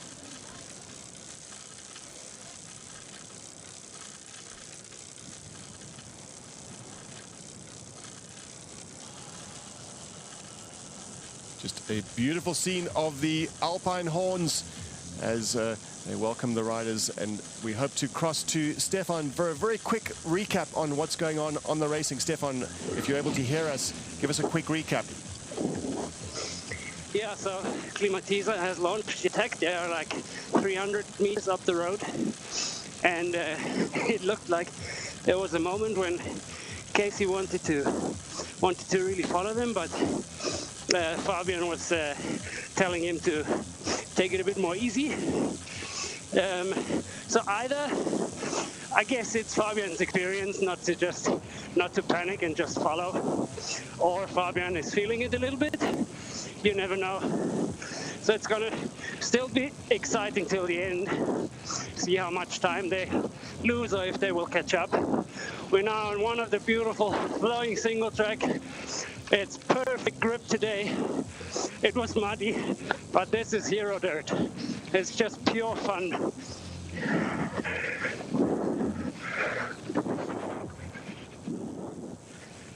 We just heard from Stefan Sam, and credit to him for navigating these trails at full speed, at race pace, but also able to give us the commentary of how things have been unfolding in the racing, and dramatic grand finale for sure. And we saw from the graphics that it's absolutely neck and neck. There's hardly anything between these teams. Klimatiza are hard charging, and the only team that the yellow jerseys are focusing on are the Klimatiza team of Mark Stutzman and Samuel Poro, former teammate of Fabian Ramenstein and now rivals.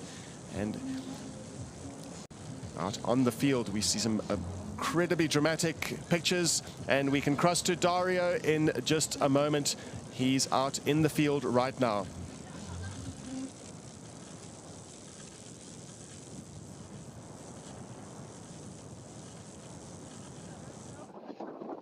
Yeah.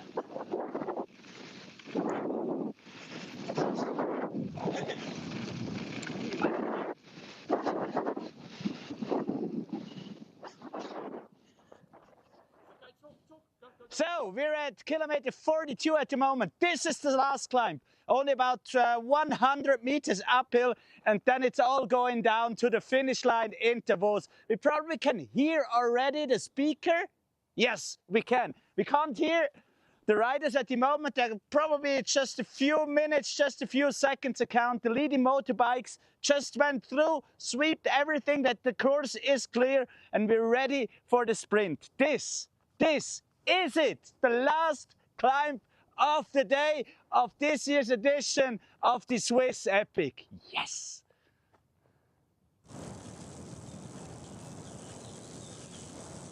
Well, it has been all happening on the Wolfgang climb up to the 40-kilometer mark.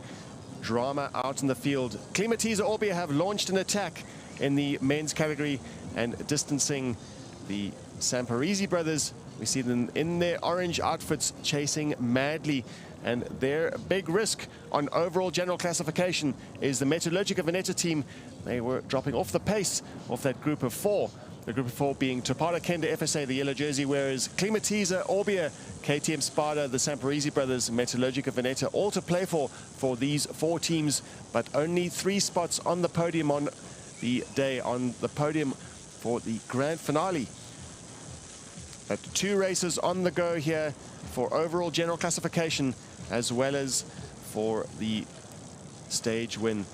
The Samparisi brothers catch up to the yellow jersey wearers of Rabensteiner and South. Hard to tell if Rabensteiner and South are struggling or if they're just riding in pure defense mode. We'll hear from Stefan in a few minutes, but before that, we're going to be having a look at those time checks at the 35-kilometer mark. They were all together, the 4 teams, and now, as is evidenced by these pictures here, brought to you by Stefan Sam on the Bulls Media e-bike, we have seen the race absolutely explode. The cards have been thrown in the air, and they have landed so far in favor of the Klimatiza Orbia team, who are out front charging with a chasing Fabian Rabensteiner. And the Samparisi brothers, they would tactically benefit from this because they know that the agenda, the primary agenda of the day, is for the leader jerseys to defend. They know that the leader jerseys will be desperate to get back in touch with the Klimatiza Orbia team, and they can get a free ride on the back of Rabensteiner and South. Very soon we'll be crossing to Dario live in just a moment. He's out on the field. We heard from him earlier, but not just before that. We're going to be having a look at the GPS tracker. Klimatiza Orbia are absolutely charging. Topada Kenda FSA together with KTM Spada, powered by Brenta Brakes. Metallurgica Veneta MTB Pro 2 in the mix. And we'll be crossing to Dario in just a second.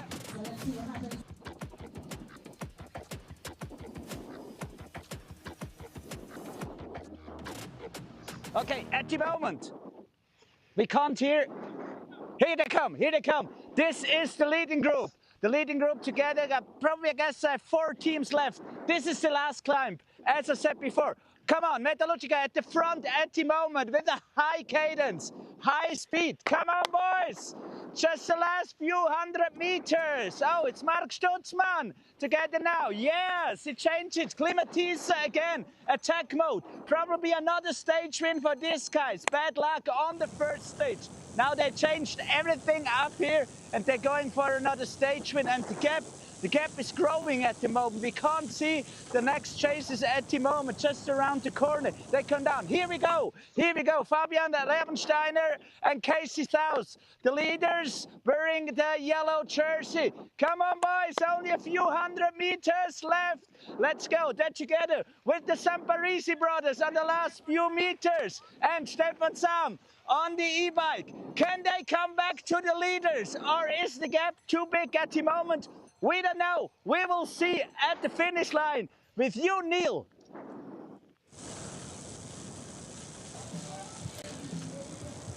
What a dramatic stage we are seeing here in the grand finale and stage 5 of the SPAR Swiss Epic, the 49-kilometer, a relatively short stage.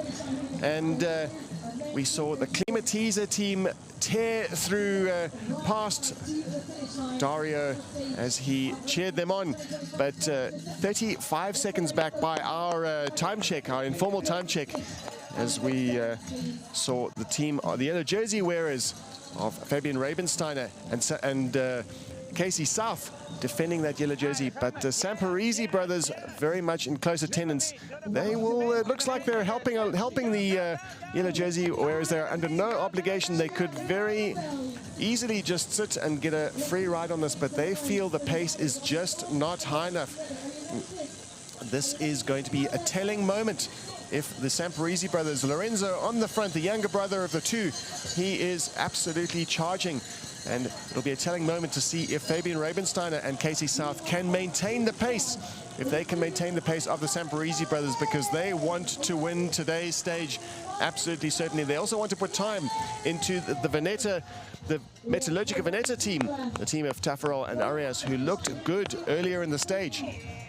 Dario out on the line right now at the 7-kilometer to go mark.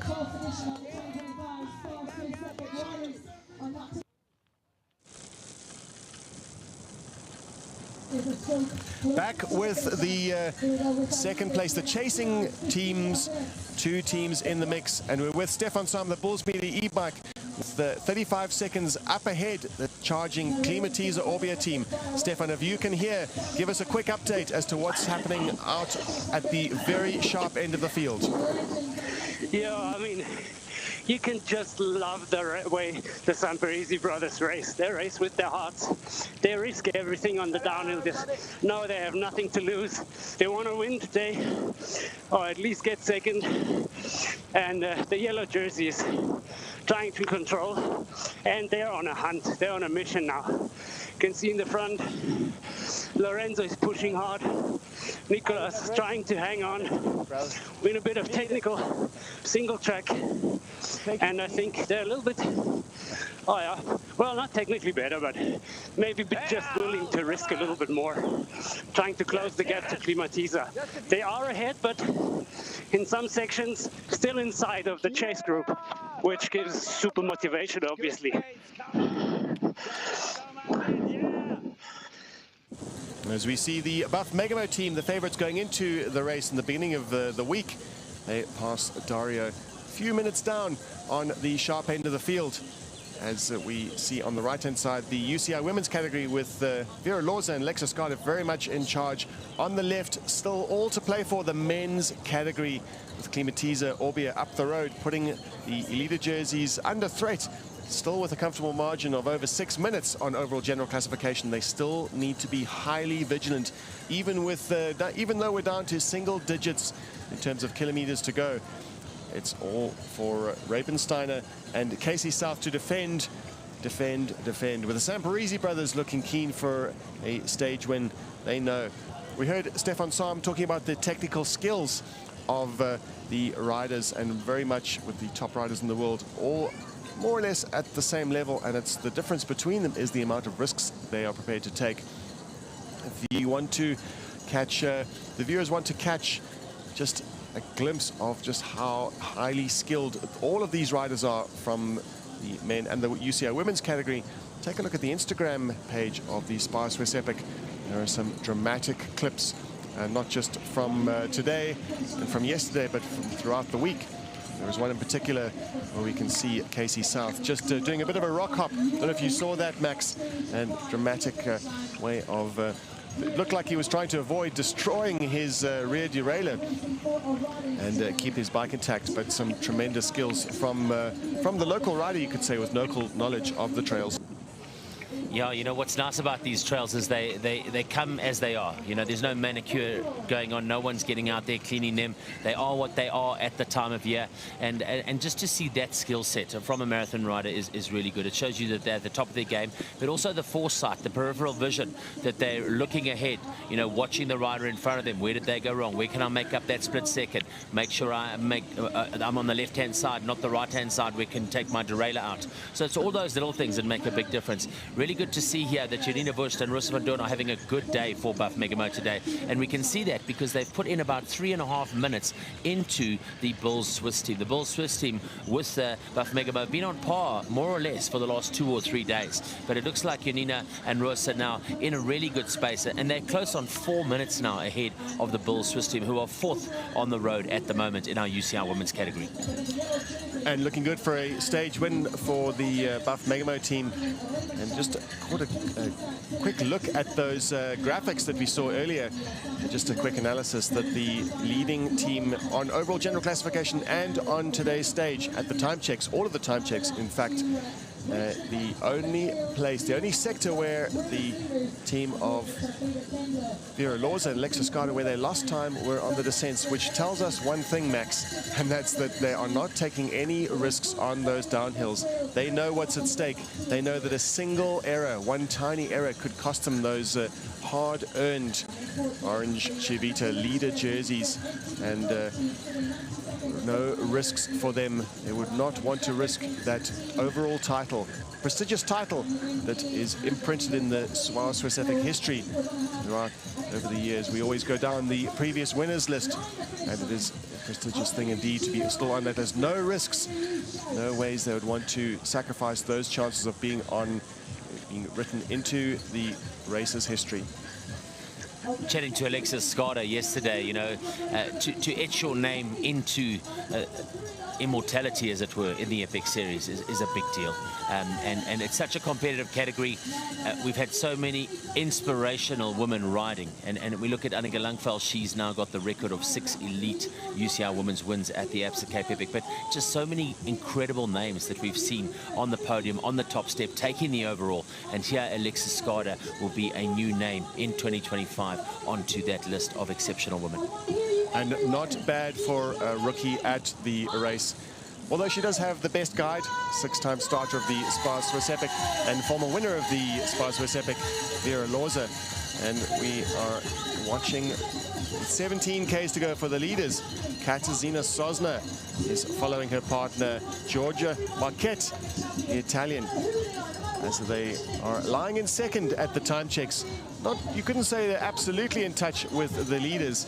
They are riding their own pace, they're riding their own race, and looking to put the finishing touches with 16 Ks to go on their final day's campaign at the SPAR Swiss Epic. Great performance by these two throughout the week, and stage win might be beyond their grasp, but they'll be looking to make good and maybe put the Bulls Swiss team under threat. Unlikely so, but the teams on the left-hand side, looking at the UCI men's category, the Klimatiza Orbia team have 46 seconds advantage over the team of Topata Kenda, the defenders on the day. Fabian Ramenstein and Casey South in the yellow jerseys. KTM Sparta, powered by Bench Brakes. That is the Samparese brothers. They are, you could say, tactically they're assisting, they're helping the case of Topata Kenda FSA. But the Sampareses want to get back in touch with Klimatiza Orbia because they want that stage win. Overall general classification is out of the mix. They seem to have distanced the team of Metallurgica Veneta, their biggest threat on overall. They want the stage badly, Max. You can just see it because they really could rely on the yellow jerseys to chase back, but they're too impatient for that. They want to get back in touch with the Klimatiza Orbia team. Klimatiza Orbia, all they want to do is win the stage, and if they put pressure on their rivals, Fabian Ravensteiner and Casey South, they could force an error, and they know that a broken wheel and a puncture, just like they had on stage one, could put minutes. They could put minutes into them. And that's what it's all about. It's putting down the pressure when you can. We saw from the very greatest in the sport over the years. That's what it's all about. It's about putting pressure. It's not just about neck-and-neck racing. It's about that those hidden tactics that you see in the race that come into play so often, mountain bike stage racing. Big pressure on the yellow jerseys right now, but they know all they have to do. They've got over a 6-minute buffer on overall general classification, 6 minutes and 19 seconds on overall GC coming into the stage. That is a significant buffer. They'll know if they can just take no risks on these downhills, they're well within their rights of the tactics to sit back and just let that time tick, because there's 6 minutes to play with, but they can't rest on their laurels too much. Max, you know, you've seen dramatic things unfold at all of the Epic Series races before, all to play for. Neil, absolutely. It's so exciting. You know, I'm a big fan of mountain bike stage racing, and just the dynamic, the teamwork. You know, it's such a unique feature, such a great way to tell stories. And we see now that Sosna and Marchette 1 minute 27 off Lorza and Skada at the 34-kilometer mark. So losing a little bit more time. You can see when the horse sniffs the stable, Neil, as we say. The riders really get a sniff for the finish line, and once they get that, they really charge through to the finish. And we can see that here in our UCI men's race. Nice to see that Stutzman and Porro really are going to take their third stage win. By all accounts, it looks like the Samparese brothers are pushing for second on the stage today, and Casey and Robin-Steiner will be happy with that because they will take the overall. One goal for the yellow jersey wearers, and Casey South just having a quick glimpse, just seeing how Fabian Ramensteiner is feeling on the day. There was a little bit of a gap there out on the open roads. We've seen twisty turns all the way through the stage, and now they are out on the open roads, the paved section of the trail. They'll be dipping under the railway very soon, just before they head into Davos. And this is the second and third teams on today's stage, with the Klimatiza Orbia team out front.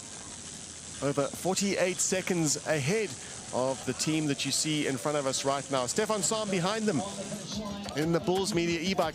He can absolutely sense, as all of us can, thanks to the images brought to you by his camera, his chest-mounted camera.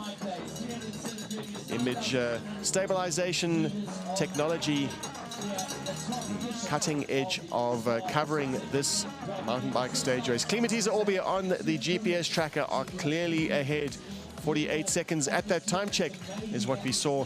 We'll be able to get an accurate time check when, of course, they cross the finish line. But Mark Stutzman, Samuel Poro, former teammate of Fabian Ravensteiner, will looks likely to trounce the yellow jersey wearers of the day. But that gives no discredit to the team of Fabian Ravensteiner and Casey South. All they have to do today is defend that leader jerseys. They don't want to take any risks. They know that just a tiny risk could put their campaign chances at risk, and that's the last thing they want to do, is lose those leader jerseys on the last day. We've seen it before, and just a moment, we're just catching a glimpse of the Klimatisa Orbia team. Here they are. They are hitting the final stretch, the grass section, and as they come into Davos and put their final touches.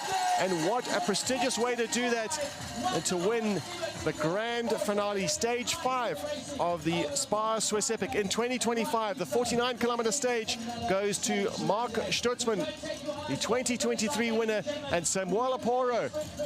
And having not finished in the 2024 edition, he has absolute direct contrast, gets to put his arms aloft, winning the prestigious grand finale. That looks highly likely that they will be second overall on general classification, and an admirable defense of their leader jerseys. The team of Topada Kende FSA, Fabian Ravensteiner, Casey South, happy to leave the Samparisi brothers to sprint it out for the second spot on the podium today for the stage. And they'll get a chance. They can just back off, soft pedal across the line and celebrate that dramatic victory, a well-earned victory for them.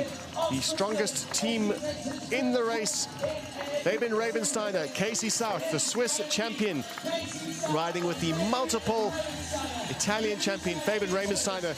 The experience of the two showing forth. They get to celebrate and hold their bikes aloft, the Topada bikes. The Kende FSA team, what a dramatic victory for Fabian Ravensteiner and Casey South. Fabian Ravensteiner makes it 3 victories, equaling the record set by Lucas Flückiger.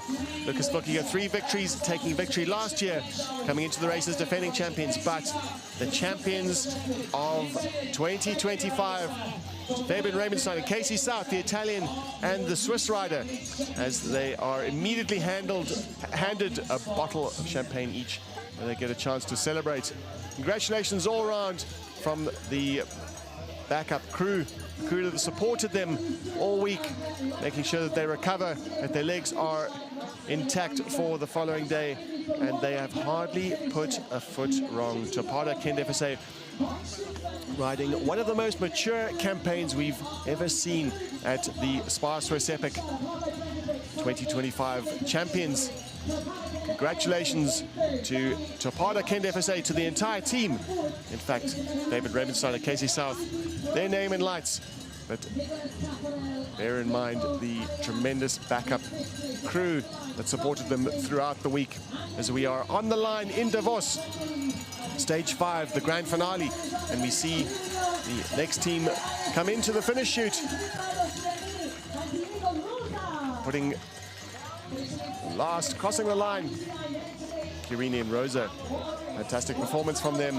The Klimatisa 2 team, the Klimatisa Orbia 2 team, riding in support of the team of Mark Stutzman and Samuel Poro. Congratulations. Good sportsmanship all around. The mountain bike community, that's what it's all about. We're going to get one more photo moment as they revel in the victory, holding their bikes in the air. That's what it's all about. The moment that'll be etched into mountain biking history. The 2025 winners of the SPAR Swiss Epic.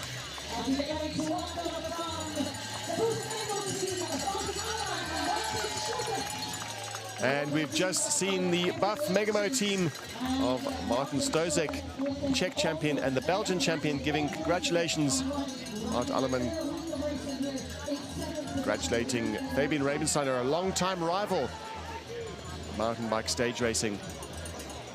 Disappointing performance, I'm sure they'll say it themselves, from the Buff Megamo team, coming in 7th on the day, out of the podium spots all week, and out of the podium on overall general classification. They've had a long season, and all credit to Rabensteiner and South. They arrived at the race on top form and did exactly what they needed to do at exactly the right moment. We could arguably say the race was won on stage 3 when they put down the power and measured a perfect effort throughout the team time trial.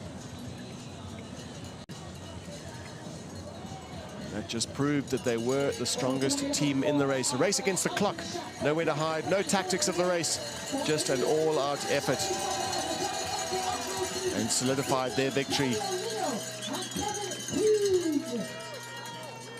Conversations going around as to who the strongest team in the race, and that debate had to be between the Klimatiza Orbia team, Mark Stutzman, Samuel Poro, Casey South, Rabensteiner, matching them pedal stroke for pedal stroke where it counted. But of course, there was that dramatic first day when Klimatiza Orbia did lose tracts of time. But like we spoke about earlier, and throughout the week, proving that they were the worthy winners of the race. Topada, Kende, FSA. Everyone has bad luck. But on the stage 3, most important stage in terms of all-out effort and measuring their efforts, winning stage 3, Fabian Rabensteiner and Casey South, a team time trial.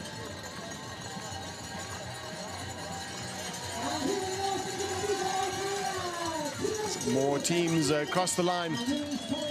Mixture of relief and not only relief, but also joy, having conquered the Alps in the Graubünden region, hosting one of the most dramatic backdrops in mountain biking anywhere in the world, not just in the mountain bike stage races discipline, but across all disciplines. Dramatic place to come and race your mountain bike. A unique combination of trails, climbs, uphills, downhills, and some of the most raw, untouched trails combined with beautiful hand-cut flow trails.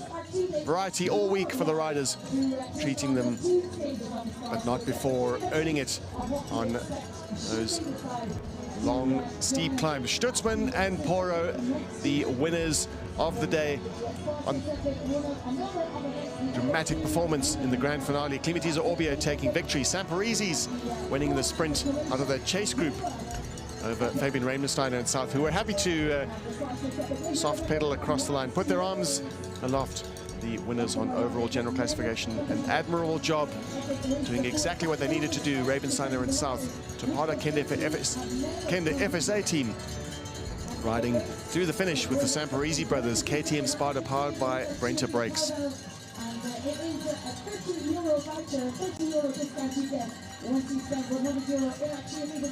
Quick look at the stats. It was clear that Stutzman and Poro from the very beginning were keen to put down the power, gapping the likes of Rabensteiner and South, who kept a close watch on them, never let them escape their grasp. Samporizzi brothers, fantastic performance on the downhills, but Stutzman and Poro very much in control of the overall race. But the Samporizzis and Rabensteiner and South, different agenda, a stage win with Rabensteiner and South defending the race absolutely perfect. Stutzman and Poro, stage win after 2 hours and 27 minutes and 12 seconds of racing.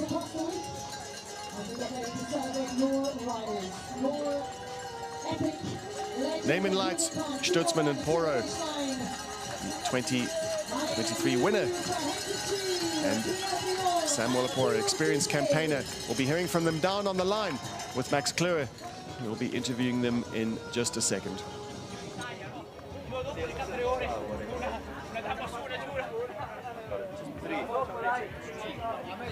Klimatiza Orbea, 3 stage wins here in 2025. Samuel, a good day for you today. Take us through the day. Yeah, we start pacing the first long climb, but I mean, we don't want to make the gap, and we cannot make the gap even because the downhill was, I can say, dangerous, slippery, roots, stones, and a lot of mud. So then we go together with 4 or 5 couples, and we try to attack in the last feed zone, and it works, so we're really happy. Mark, how are you feeling right now? 3 stage wins. You did so well at the Andorra Epic as well with some stage wins there. You're getting used to winning stages at the Epic Series. Yeah, I really like this epic series. I mean, even Cape Epic was good for us. We were 4th, and Andorra I won with Seba, and now 2nd place here and 3 stage wins.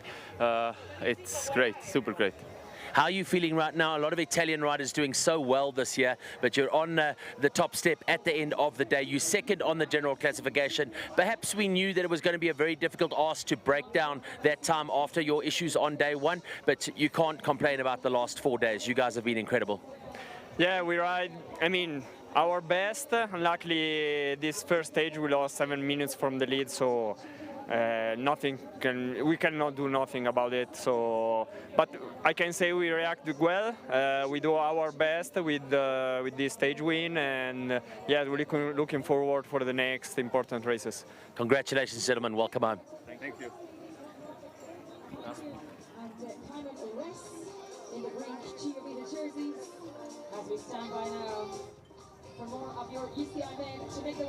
Taking a moment for the cameras after chatting to Max Klure on the line, Samuel Apora and Mark Stutzman.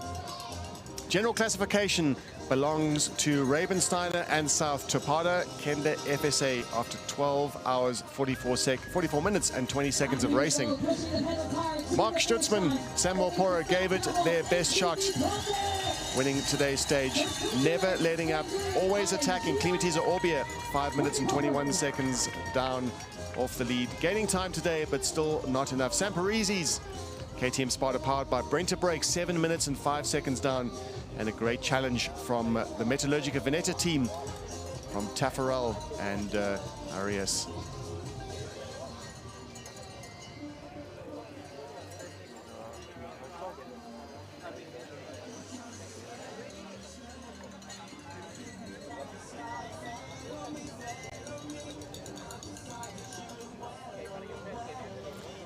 We're in the town of Davos, the Swiss town, the highest town in Europe. And we're here conquering the Alps, watching the riders stream through the finishing line, having earned that finisher's medal. All of them, every single one of them, will be able to say that they have conquered the Alps in Graubünden, the home of trails. It's a mountain bike and outdoor paradise here. High altitude stakes, high stakes and high altitude in mountain bike stage racing. It's iconic, it's rewarding, and it's spectacular, as we can see from the dramatic footage we have out from Thomas Ditch out on the trails on the Bulls Media e-bike. He is with the leaders on the day and the leaders on overall general classification. Inarguably the strongest riders in the race, the strongest team of Alexis Skada and Vera Loza. Vera Loza leading the pairing through the trails. Thomas Ditch out on the trails with them, bringing us this dramatic footage. And very soon we'll be hearing from Fabian Rabensteiner and his partner Casey South, the Swiss champion. And most importantly, today they are the winners of the SPAR Swiss Epic. Max is with them down on the line in Davos at the finish line, and in just a moment we'll be hearing from the winners. Fabian, Casey, you've done it, you've won it, you've taken your 3rd win here at the SPAR Swiss Epic, you've taken your 1st win. Gentlemen, an incredible day, you must be ecstatic. Yeah, amazing day. Also today had finally again good weather after yesterday. So yeah, it was super nice stage and we had fun, and yeah, it's super nice to take the third win. Casey, I see you here in the National Champions jersey for Switzerland. No better place, no better stage to perform and win a race for you here than in your home country and at the SPAR Swiss Epic. You must be stoked. Yeah, sure. I'm my first time like the Swiss champion with the first race, so I'm super happy that I could race on the home soil, and even that we could be able to win it was amazing. Take us through the day today. We saw the attack from Metallurgica early on. We saw Klimatiza going. We saw the Sampisi brothers battling, coming back to you, and then the Sampisi brothers working with you towards the end and bringing it back. Exciting racing.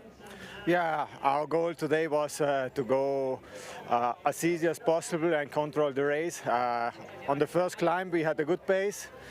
Klimatiza attacks there, but we stay calm, go by our rhythm, and we can go to the top really close. Then on the flat we go back, we catch them, then easy downhill, and then at the first feed zone Metallurgica attacks, go in front. They risk a little bit more than us, so we go down really easy, and then they go in front, but we and Klimatiza catch them afterwards, and then in the final Klimatiza go again full gas, and then I say to Casey, no, we had not to go full gas, and we can have a little bit fun now and enjoy the day. Casey, your first win in the Epic Series on home soil. What was going through your mind in those final few kilometers? Well, I was just concentrating on the race, not really thinking about the win. But yeah, when we hit Davos, I could enjoy it. Are you going to have time for a small celebration? I know you've got World Championships in 3 weeks' time, but maybe a little small celebration tonight? Yeah, we always got time for a small celebration. Congratulations, gentlemen. Well done on your victory. It was amazing.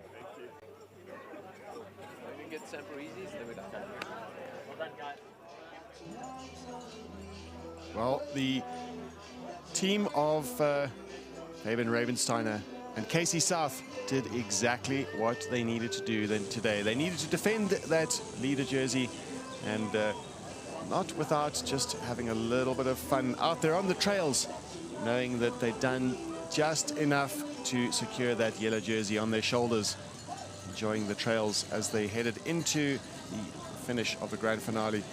Back with the women, we're with Thomas Ditch on the Bulls Media e-bike, and we'll be able to get a chance to chat to Thomas as he hopefully will, if he can hear us, he'll give us an account of how this dominant team have been faring throughout the stage. Yeah, Alexi and Vera are really impressive. They are controlling the race since the beginning, since 5 days now. And we are in the last kilometers before the finish line, and before the finish victory.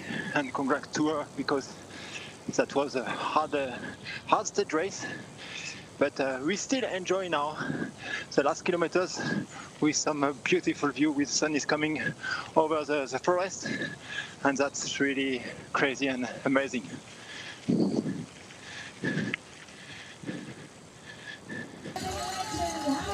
And thank you, Thomas, for giving us rider's eye view of the trails out there in the, just as they approach Davos, 11 kilometers to go for the leading women. Team Efficient Infinity, SCB SRAM, Vera Loza, Alexa Skada, and Topada Kende FSA looking at the time check at the 35-kilometer mark. Topada Kende FSA are 1 minute and 34 seconds back, and that's the last time check, 35 Ks into the race. Buff Megamo, Rosa Van Duren, Univust, 2 minutes and 34, holding their own out there on the course. The Bulls Swiss team, Alessia Ney and Kim Ames, 9:33 back. A little further down that board of the time check results at 35 kilometers into the race, Cannondale ISP Sport, they were the defending champions coming into the race. Monica Calderon and Tessa Kortekas. We spoke to Tessa Kortekas after what she termed as a disappointing performance on the Queen stage, which was stage one, not to her preference. She prefers to ride herself into a mountain bike stage race, and she has struggled all week. But no doubt putting it down to experience, and they will be back for sure next year.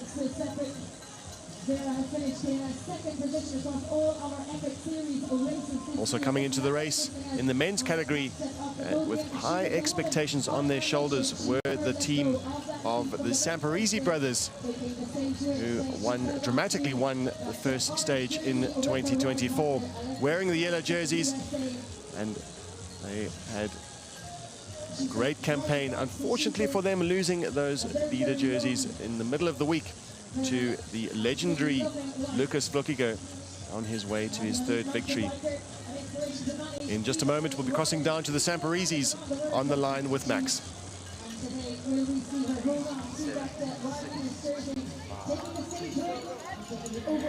On the finish line now, what a day for KTM Sparta team.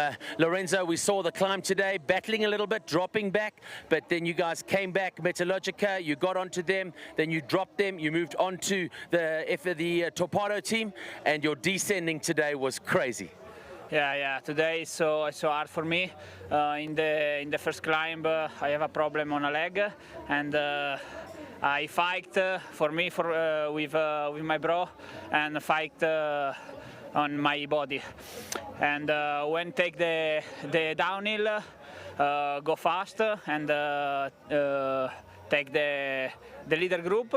But in front there are Metallurgica, really fast race for Metallurgica, and so hard race, so hard stage. You took the sprint win again. Only two of you in the sprint this time, but also the yellow jerseys behind you. You worked hard together. Second place across the line, third on the general classification. Yes, we are happy.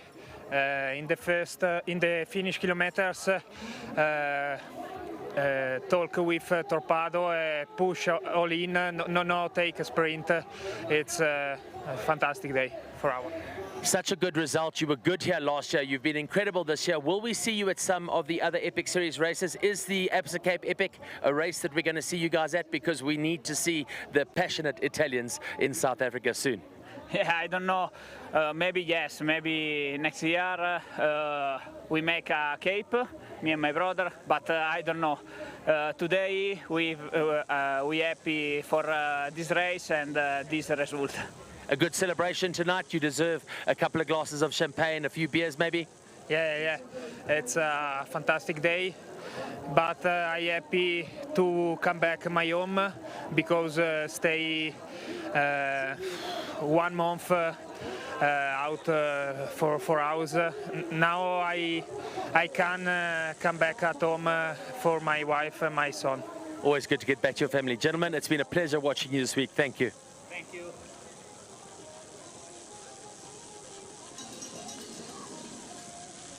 The Samparisis, no stage win for them this year at the SPAR Swiss Epic, but absolute animators of every single day. We're here with Katarzyna Sosna and Georgia Marquette lying second on today's stage as they look forward to another podium spot. Throughout the week they've had some great performances, these two, and they're holding their own on at the time checks with around about a 1.5 minute gap at the 35-kilometer mark behind the charging pairing of Vera Lorza and Lexa Skada, very much in charge of this race, as we were with Thomas Ditch following on the Bulls Media e-bike. Looking at the analysis compared to Lorza and Skada, gaining time on the Gotschnaboden section of the trail. No doubt putting their descending abilities to their greatest advantage. But however, losing time to Lorza and Skada, where it really counted, especially on that first climb. 45 seconds was a big buffer to get back, especially with the dominant pairing in terms of the firepower that Lorza and Skada have shown in today's race, and also just throughout the week. They have delivered hammer blow after hammer blow to the rest of the field. As on the right-hand side, Thomas Ditch is with the leaders, and Stefan Sam on the Bulls Media bike is with the chasers. The chasers being Sosna and Marquette. Stefan Sam will be able to give us a quick account on the technical sections of the trail. In just a moment, we'll hear from Stefan if he can hear us. Going down that nice flowy track, but there's some sniper rocks in between and in the corners, so you really have to stay focused and watch your line and not to risk a puncture.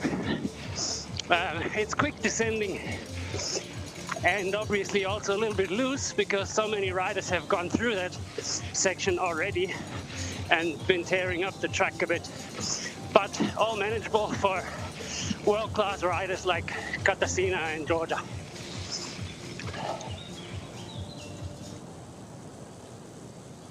World class indeed, as we have our riders out on the course. Stefan Sam on the Bulls Media e-bike, as is Thomas Ditch.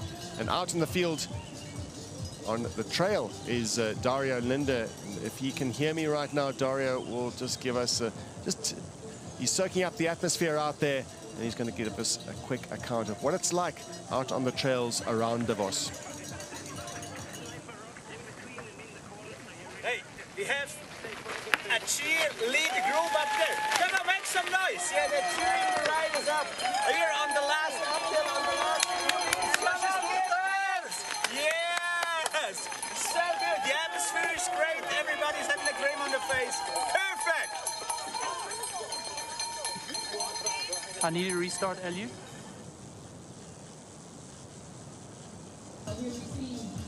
We're back to the race. In the women's category, we're into single digits in terms of kilometers to go. Alexa Skada follows her partner Vera Loza, who has set the pace most of the day. And just playing into the tactics, it'll be very interesting when you chat to the Max on the line, just how today's tactics played along. We saw them trade turns at the front throughout the week. And today we'll get a chance to chat to Vera Loza and Alexis Skada just to understand exactly how the dynamic went today.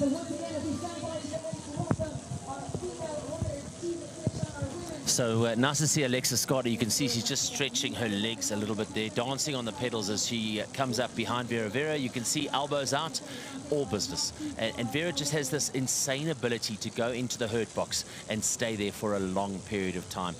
Chatting to them throughout the week, they're just learning so much from each other. And this is what happens with a combination. Remember, it's only the second time they've raced together at an Epic Series event.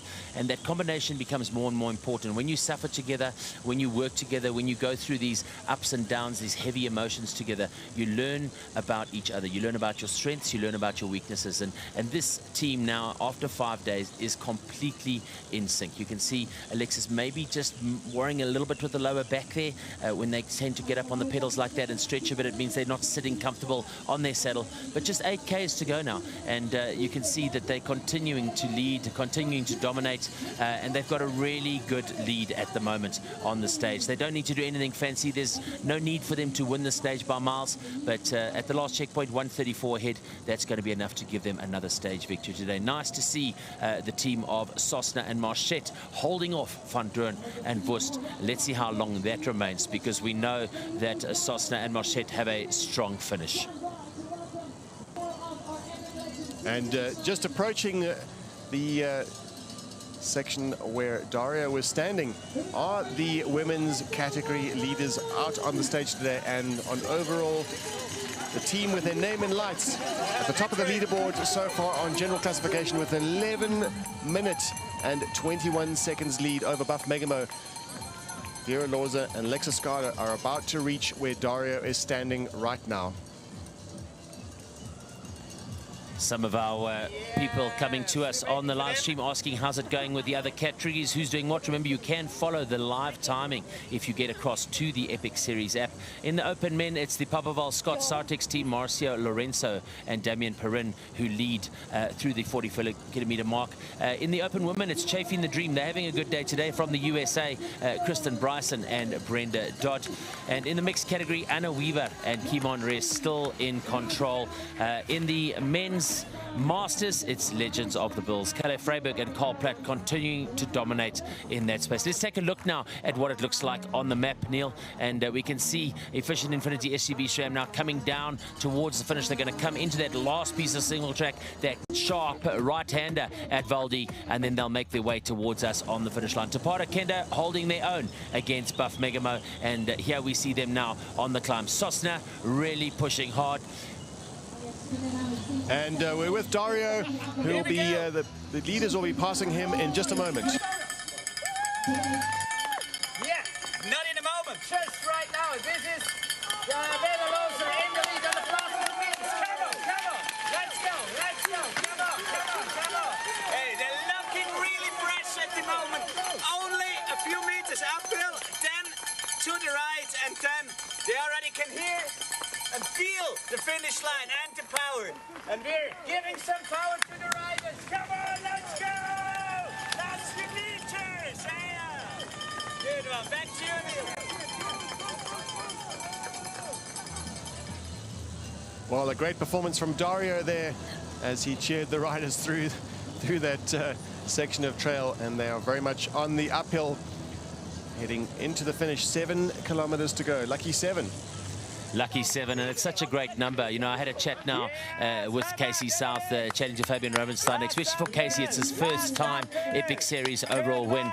And I said to him, what's going through your mind? You know, you 5Ks from the finish line, you've put in 4 incredible days. What's it like? Here comes our second women's team now. Marchette and Sosna go past Dario. Dario cheering them on. I can almost hear Dario from the finish line. Yeah, incredible performance. Also from the team of Tapara Kenda FSA in the women's, Katarzyna Sosna and Georgia Marquette. They've had a lot to prove this week. They won the stage on stage 2, which was a transition, I beg your pardon, it was a loop stage in Le Punt, and they were disappointed to be docked that hour penalty, putting them out of the overall general classification. They're now lying in 5th on overall GC, well out of contention and well out of range of the Bulls Swiss team, who have held on to that admirably. We'll be watching Alessia Ney and Kim Ames, but not before watching the Bulls Masters team. This is Carl Platt and Kalle Freiberg. 5-time winner Carl Platt of the Absa Cape Epic has found a worthy partner in his campaign in the Masters category. Great to see him finish, and also great to see him being greeted and congratulated by the Vince Durant, who runs the Bulls team. So issued their finisher medals. They'll be pulling on those jerseys once again. They won today's stage and won the overall classification. Rosa van Duin is passing through that section where Daria was standing earlier. We'll get a time check as Janine Wurst follows the Dutch woman up this section of climb. An easier section of climb than we've seen throughout the week. We saw some really rough trails earlier on in the day, and earlier on in the week, in fact, we cast our minds back to the Scaletta Pass. Not quite as refined surface as this, as we hit some of the most remote parts of the trail. We're with the Bulls Media e-bike. This is Stefan Sam on board with him as he sees Rosa van Duin just giving Nina Wurst just a little bit of a push, keeping that speed up and measuring their efforts and sharing the load, sharing their efforts, keeping Nina Wurst's momentum up. Rosa van Duin, the former European champion and the current Dutch champion. Stefan Sam is down on the trail. He's with us and with Rosa van Duin and Nina Wurst. If he can hear us, Stefan would love to hear how it's been going out with the second place on overall GC and 3rd on the stage today. Yeah, they are showing what teamwork looks like. If one person, one partner is not feeling too good, then just keep them motivated, giving a push every now and then, just to keep the spirits high and make it to the finish line. Make them pace themselves uphill, giving the slipstream on the flatter section. So this is what team racing is all about.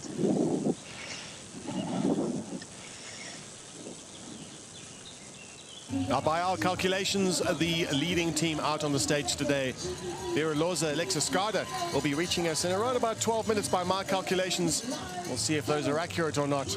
But 6 kilometers to go, and 6 kilometers away, or under 6 kilometers away by now, as I've been talking, until victory in the SPAR Swiss Epic. They look very much in charge. At the time gaps, they had plenty of time over their nearest rivals, the team of Buff Megamo. In terms of overall general classification, we're just having a look right now at Univust, getting a little bit of assistance from Rosa van Duin, and that's what teamwork is all about. But not looking to challenge the team of Efficient Infinity, SCB SRAM's dominant lead on overall general classification. A quick comparison as to how they're doing compared to Sosno and Pineda, having lost time in the early sections of the race. They are gaining just a little bit of time each moment, each section of the trail, as we hit the technical sections, the narrow trails heading into Davos. We just saw earlier Karl Platt and Kalle Fribourg crossing the line, winning the Masters category, and we'll be hearing from them on the line with Max Kluwer, who will be chatting to them in just a moment. Yeah, we have them, the Legends Masters team, the Bulls, Kalle Fribourg, Karl Platt. What a day. You guys went out bolting today. Yeah, we didn't expect that second team going to be that fast on the first climb, but we felt great, and I think it was the beer and the wine yesterday evening, so it made us special legs today. Now we had a lot of fun. I mean, to ride up there and then going the Panorama Trail, it's always special. It's special to be here in Davos and finish Davos. Yeah, thanks. Kalle, yourself and Karl are making a habit of this. Another leaders jersey, Cheerleader Blue leaders jersey in the Masters category. But above all, you guys are having fun. And normally when you have fun, you ride fast, don't you? Exactly, you said it. I mean, we get motivated with these nice trails, and also we ride good together, and we know each other's strengths and weaknesses, if there are any. I don't know. No, but we're having fun, and as Karl said, like if you come to this Panorama Trail, you get motivated and you ride better, and so it's an amazing place to ride your bike. So super happy. What's been the best thing for you at this year's SPAR Swiss Epic? What's the one thing that imprints in your memory bank that you thought, wow, this is amazing? Ooh, I don't know which day, but it's just like it's a combination of the whole week, I think. I knew most of the trails, but it's a new race every time, so it's a new experience every time. So it's yeah, maybe the Scaletta Pass because it's so hard, but today was amazing, the last stage. Yeah. Karl, another stage win today for Klimatizo Beer. We saw Samuela Parra and Mark Stutzman take another win, absolutely flying 2:26 today.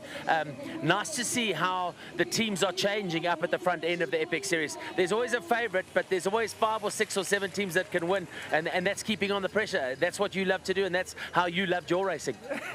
Exactly. No, I mean, this marathon racing and Epic Series gives you a lot of opportunities, especially when the weather conditions changes and or you have a bad day, and yeah, it makes it so exciting to watch the people, and especially also today it was very slippery, the roots and the stones, and if you're skilled in that conditions like the Klimatosa guys, hey, they go for it.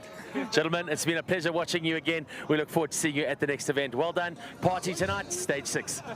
Thank you, Max.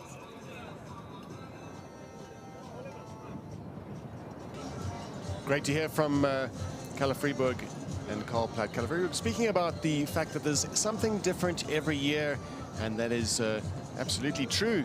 And even though we are in the Graubünden region each year, having moved from the Valais region in 2018, 2019, the first time we rode the SPAR Swiss Epic in Graubünden, the route does change every year.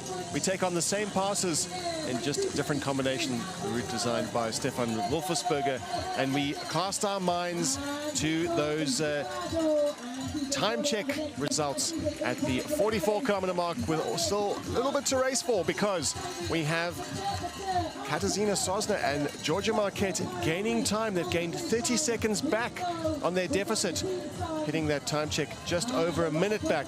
There's still very little trail to go for the Lithuanian and the Italian if they want to get it back on terms with the team of Vera Loza and Lexa Skada. Lexa Skada, Vera Loza, we have to ask the question, have they been backing off? Have they just been enjoying the last sections of trail, knowing that their work is done?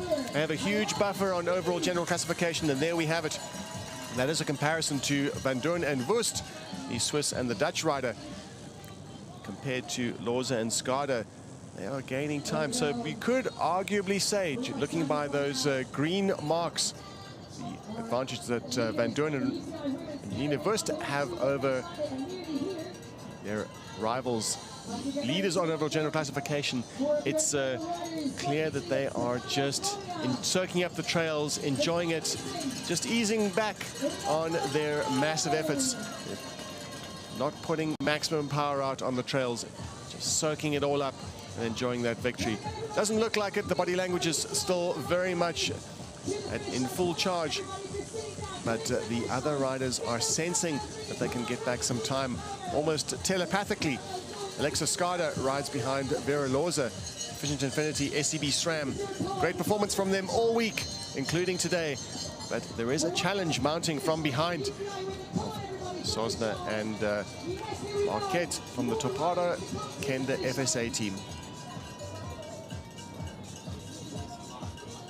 We see the dramatic forest sections, the narrow trails that they're navigating. They've seen some dramatic scenes, dramatic climbs throughout the day, throughout the week. SPAR Swiss Epic. Quick look at those stats. We can see that Loza and Skada have lost 30 seconds, as confirmed by that time check. That last section, the Lorette section, before they hit the last section of trail. Very soon we're going to be hearing from the energy down on the line, just how close Alexa Skada and Vera Loza are. They are within just a few kilometers of reaching that point where we'll see them cross the field and then head into the finish chute and receive a hero's welcome from all of us here on the line at the SPAR Swiss Epic here in Davos, as they navigate the last sections of tricky bits of trail. With Vera Loza in front. Vera Loza, Namibian, multiple Namibian champion in any possible discipline of cycling. Followed by Alexa Skada, her teammate, the rookie of the race, former national champion. Going to be crossing down to Dario in just a moment to hear how it's going out there in the field. Yeah, Alessia. Alessia, yeah! Go, go, go, go, go! Never eat, yes! Add a picture, Dario. Rough 4 coming to 6 if you want to record it. Dario, get out a picture. Go, go, go, go! Let's go, Bulls! Come on! Let's go, go, go, go, go! Go!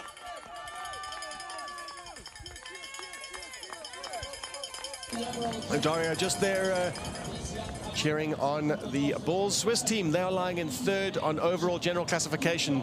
Not today on today's stage. They are slightly down on the leaderboard, crossing the time checks, fourth spot, over 9 minutes back on the hard-charging Efficient Infinity SCB SRAM team. With Topara Kenda FSA team in hot pursuit of the orange leader jerseys, have not put a foot wrong all week. Efficient Infinity SCB SRAM team. Alexa Skada just standing up just to get a little bit of power onto the pedals, as Vera Loza looks back at her teammate, the American, the rookie, the 6-time rider of the SPAR Swiss Epic and the winner in 2023, has guided her American partner absolutely perfectly. They have formed an almost unbreakable bond, these two, and their communication has been absolutely flawless. They have been riding in sync perfectly all week, and that is clear. The clear results of that, of course, are a solid lead on overall general classification, and another great performance on the stage. They are leading. They've been top of the leaderboard all day. Efficient Infinity SCV SRAM as they head under the railway and into the last sections of trail, onto the paved section. And in just a moment, within a minute or so, we'll be seeing them cross the grass section of trail, and then they will be very soon into the finish chute, and will be able to welcome the now, well, very soon to be the two-time winner. Never speak until the riders cross that line, but it looks highly likely with less than 2 kilometers to go. Vera Lorza is about to become the two-time winner of the SPAR Swiss Epic.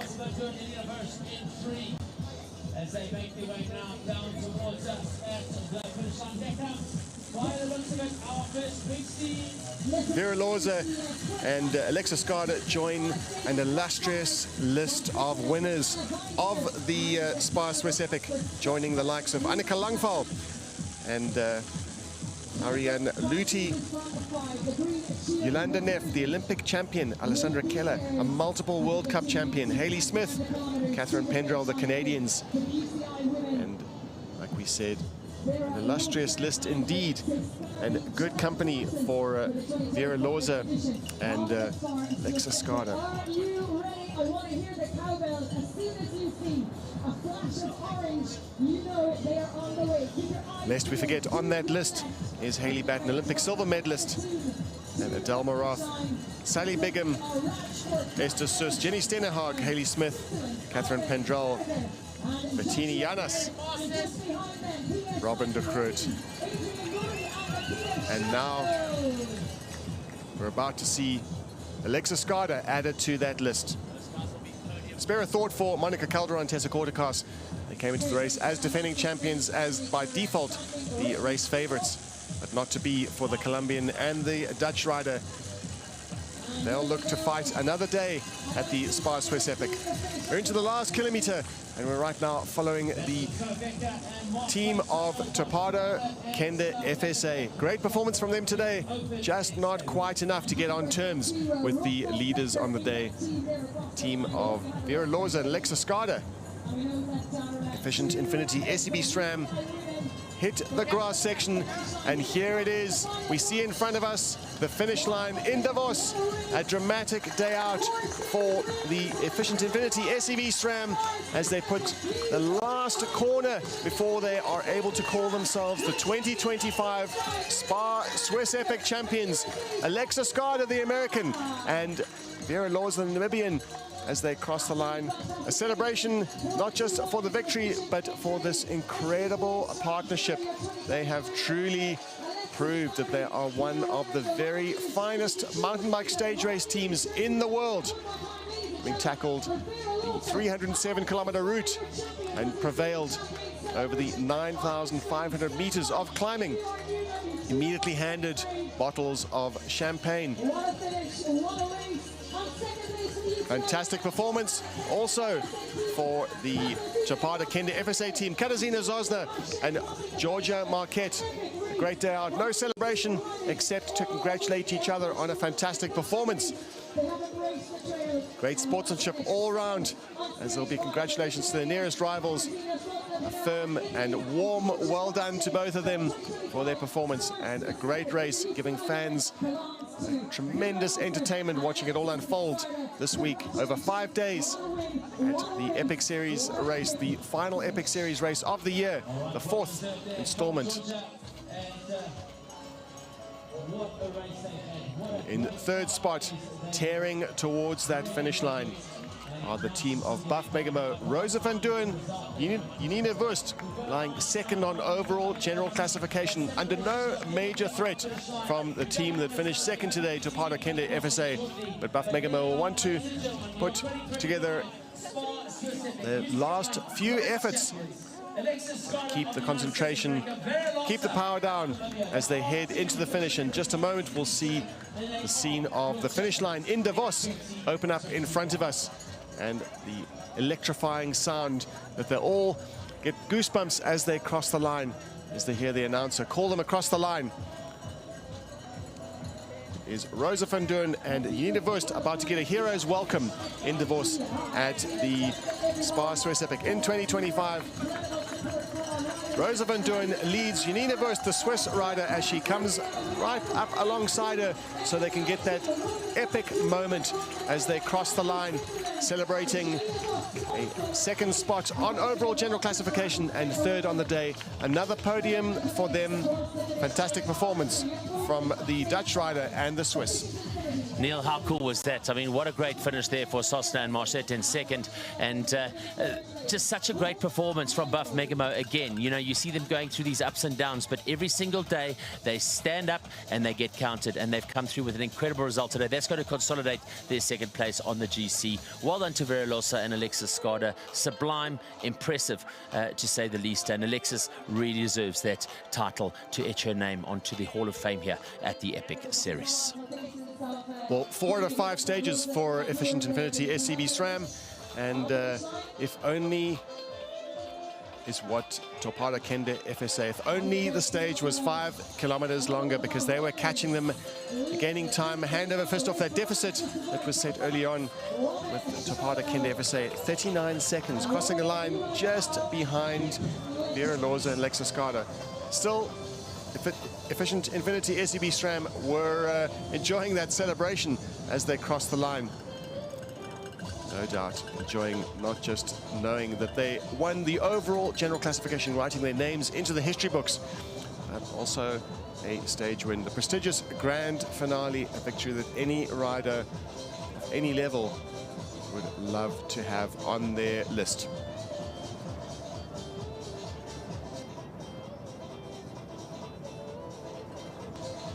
Now we're here on the finish line in Davos, giving all of the riders a hero's welcome as they head into the finish, but still out on the course. We've heard from Dario all week, and today tremendous scenes of him with the riders, and can get a chance to really soak up the atmosphere with Dario, to seeing the expressions on the riders' faces and seeing some of the fiercest racing we've seen in history at the SPAR Swiss Epic. We had a close race right the way up until towards the latter half of the race. We don't normally see the racing this close. It's very often the gauntlet is thrown down really early, but have a look at the women's results in the final stage. Stage 5, Loza and Skada win by 39 seconds over Sosna and Marquette. Rosa van Doorn, Janine Wurst, third spot, just over 2 minutes back.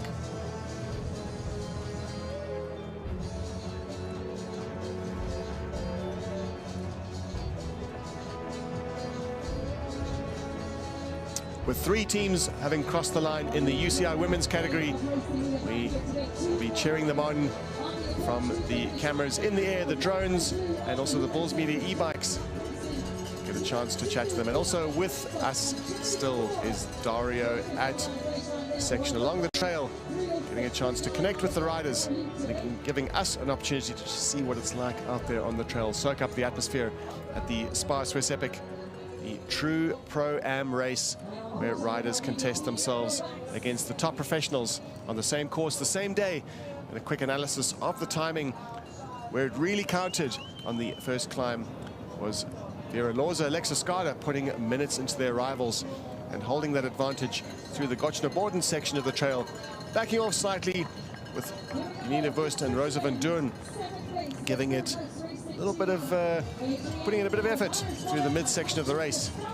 But Sosna and Marquette really putting down the power in the latter part, gaining that time back, gaining that deficit back, finishing just under 40 seconds back off the leaders' teams. Very soon we're going to be down on the line with the winners of the day. In just a moment now, standing with Max, Vera Loza, Alexa Skada, GC winners of the stage. Over to you, Max.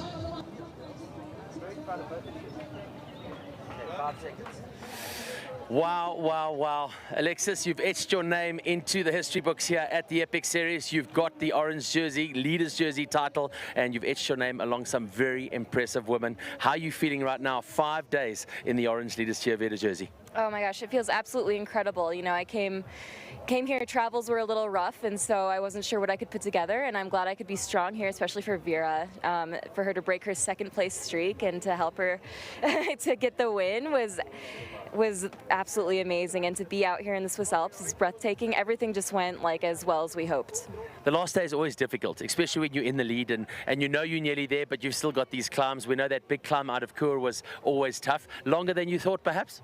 Yeah, the first climb was, I mean, it's long, but you know it's coming. But then the second climb coming out of Klosters back to Davos over the Wolfgang Pass, on the profile it looks like it's gradual, but there's nothing gradual about that thing. It is so steep, and I was just getting over it, and eventually I just said to Alexis, this climb is a But what a great day, and another win, and your first win of the year in the Epic Series. Yes, finally. Let's hope it continues for next year, this streak. So good to see you guys having fun off the bike as well, and you certainly do have fun off the bike, and I can feel that energy between the two of you, and we can see it while you're racing. Today we saw you on the climbs, dancing on the pedals a bit out of the seat, stretching, bit of low back, maybe sore, itchy, or how are you feeling there? Yeah, it's just nice to move around. Standing helps with the lower back for sure. There's a lot of steep pitches, and so I just like to kind of be dynamic. Vera, obviously the mountains here are special, or your second home, as you say. A lot of people back in Namibia cheering for you, but you go now 3 weeks away from the UCI World Championships here in Switzerland. You're taking in good form. Yes, I'm happy that this race showed that my form is on the right way, and I hope in 3 weeks I'll be even a little bit better, and then hopefully I can pull off a good race in the Valley. Congratulations, an incredible week, and it's been spectacular to watch, so thank you for the entertainment. Thank you.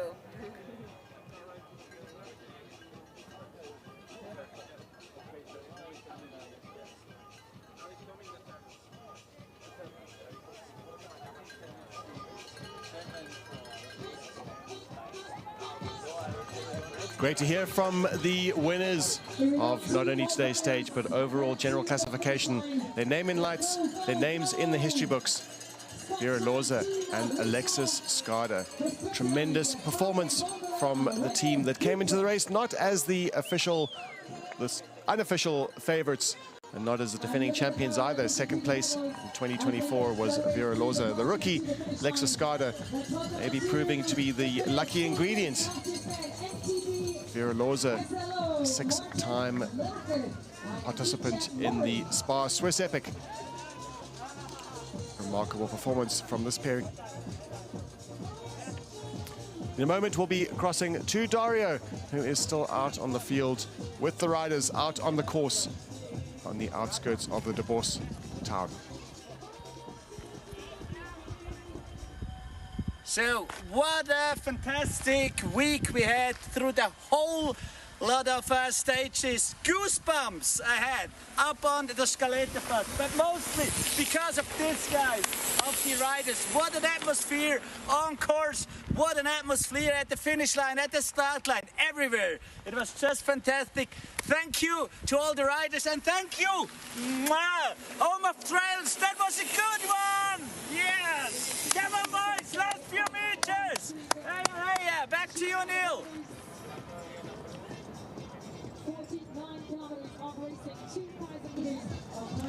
Thank you, Dario. It's great to see what's incredible atmosphere out on the trails.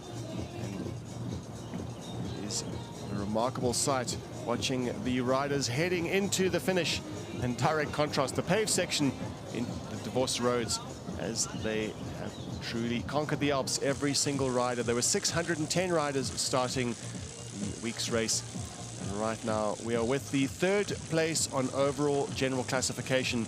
Still holding on to that third place, Alessia Ney and Kim Ames, the Swiss rider and the German rider. We saw delight as they put together a fantastic performance on stage 3 with their first podium at the race. And stage 4 the same. Today they are out of the podium places already, with the first 3 teams already finishing. But no less dramatic or remarkable performance from the team of Alessia Ney and Kim Ames, the Bulls Swiss team. Alessia Ney second at the Four Islands in 2023. She was riding with Lisa Ehrberg, and also a well-known stage race campaigner, the winner of the Four Islands in 2022. I beg your pardon, Lessiene was second at the Four Islands with Lisa Erberg in 2023, and Kim Ames was the winner of the Four Islands, riding with Bettini Janas. Second in the German Championships in XCO, cross-country rider, that was her background. And Lessiene second at the Swiss Championships in 2024, and in fact this year, the Marathon Championships. Lessiene, an experienced long-hand racer. They are about to hit the finish chute in Davos, and again, another name in the history books. The Bulls Swiss team, tremendous performance from the rider from Germany and the rider from Switzerland. Well done to Lessiene, Kim Ames. In just a moment, we'll be crossing to the line with Buff Megamo. Over to you, Max.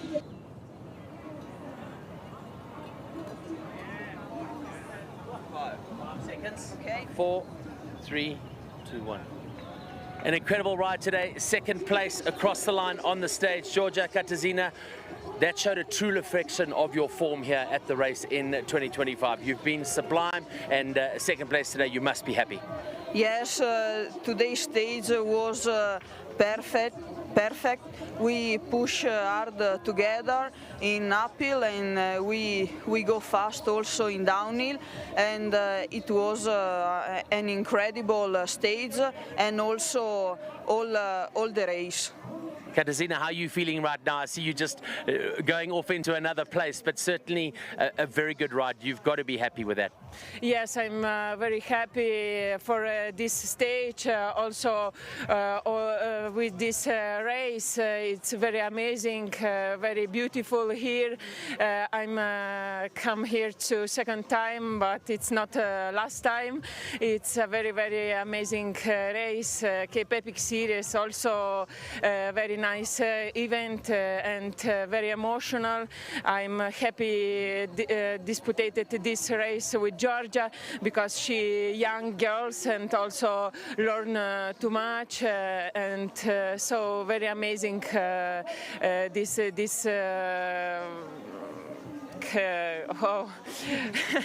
event, yes. Topara Kenda winning the men's race. We saw Fabian and Casey winning the overall, so the team winning there. Good to see Toparo doing so well. Yes, in this week we work each other, and it was a fantastic experience. The guys was fantastic, and also for me to run with Katazina, it was amazing. Congratulations, well done today. We'll see you later. Thank you. Well done, guys.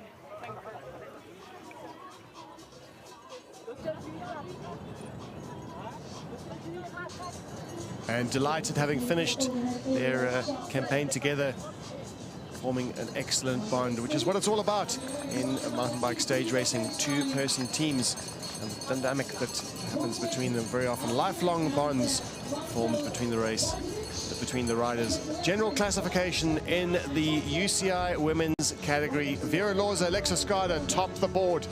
Efficient Infinity, SEB SRAM have a 13-minute and 42-second advantage over Van Dorn and Wust. Buff Megamo team, second place overall. Third, Lessiene. Kim Ames, the Bulls Swiss team, 36 minutes down. But absolute delight from the Bulls Swiss team. They will climb onto the podium in a short while, knowing that they have their names in the history books. Dramatic and fantastic performance from all riders out there on the course.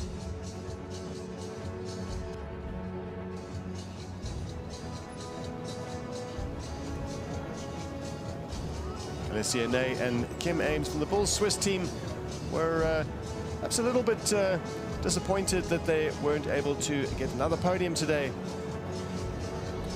But certainly very much in contention for a podium all day. Were Buff Megamo. They're on the podium on overall general classification, and on the day, Buff Megamo's Rosa van Doorn, and of course, Nina Wust, the Swiss rider, in just a moment.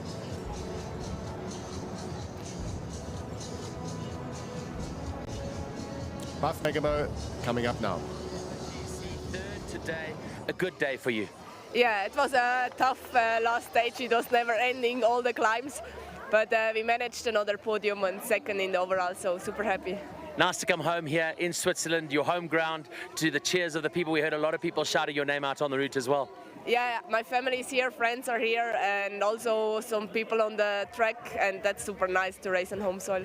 Rissa, it's always tough going into the last day because you know you're there, but you're not there yet. And there were some big climbs today that didn't look so big on the profile. Yeah, on the profile it doesn't look so steep and long, but it was super long, and we did only 48 Ks over more than 3 hours, so you know that will be steep. Both of you continue to work together as a team, and your experience is just getting fast track in the way that you're learning from each other. We know you now go into an individual space where you go to the UCI World Championships at the end of this month, but what is your next stage race together? Where are we going to see you next at an Epic Series event? I think let's discuss first. We have to do planning, but it's always nice to race with Rosa. She's a super good teammate, and we see today teamwork makes the dream work. She pushed me. I was empty, but she pushed me to this finish line. A good race and a good week for Alexis and Vera. They really were in good shape this week, weren't they? Yeah, it's well deserved that they won to this 5 stages, and yeah, I'm also proud of them. Well done. It's been amazing to watch you, and good luck for the World Championships in 3 weeks. Thanks a lot. Thank you.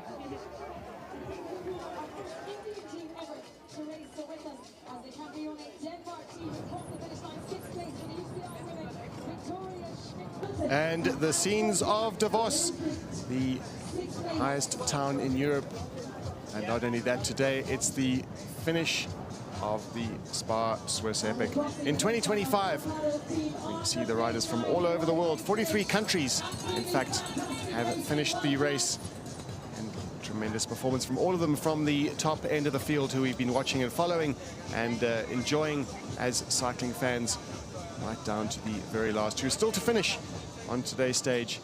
And with that, the 2025 SPAR Swiss Epic comes to a close. 5 days, nearly, well, over 300 kilometers and over 9,000 meters of climbing across the Alps, and tested every rider to their absolute limit. The leader jersey wearers have proved untouchable, riding with power and control and proving dominant in their respective categories. And around them, the challengers fought bravely. They fought the weather, they fought the terrain, and each had their own drama. From Davos to Le Punt and back again, it has been an unforgettable week of mountain biking. And in just a moment, we're going to be crossing to the 3rd place on overall, the Bulls Swiss team. Over to you, Max. Congratulations, 4th on the day, but 3rd on the general classification. That is amazing. You're on the podium in one of the biggest stage races in the world. How are you feeling right now, Kim? Yeah, really relieved that we crossed the finish line now and secured the 3rd spot. And we are really happy, and yeah, I think we can be satisfied with us. Alicia, obviously the last stage is always a tough stage because you know you're nearly there, but you're not there. We've chatted to all the other women's teams, and they said there were some sneaky hills today, some tough hills today. Yeah, today it was again a hard run, and yeah, it was not perfect for us today, but yeah, we could finish and take the 3rd place in GC. That's amazing, and that's nearly at home for me, so it's amazing. Kim, coming into the last couple of kilometers, what was going through your head? What was going through your mind? Just happy thoughts and saying, yeah, we have done it. So we also conquered 5 days. It was hard, and it's hard for everyone, and then it's just happiness. Alicia, it's so important to be consistent across the 5 days, and that's what you two have done this week. You've consistently been there, you've consistently had good results, and now you're rewarded with 3rd place on the podium. Where to from here? What is next for you two? Are we going to see you guys riding together again? Yes, it was. I think it was great teamwork this week. We worked well together, and that's always important on these races. And yeah, maybe we will do it again. Well done. So proud of you. Congratulations. Thank you. Thank you.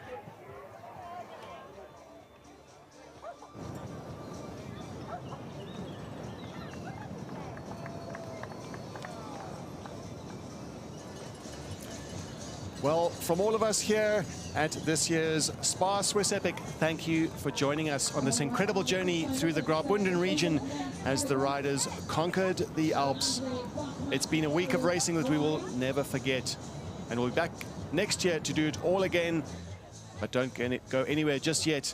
There's some highlights coming up. Sit back and relive the very best moments of this year's SPAR Swiss Epic. Goodbye from me and from all of us at the race.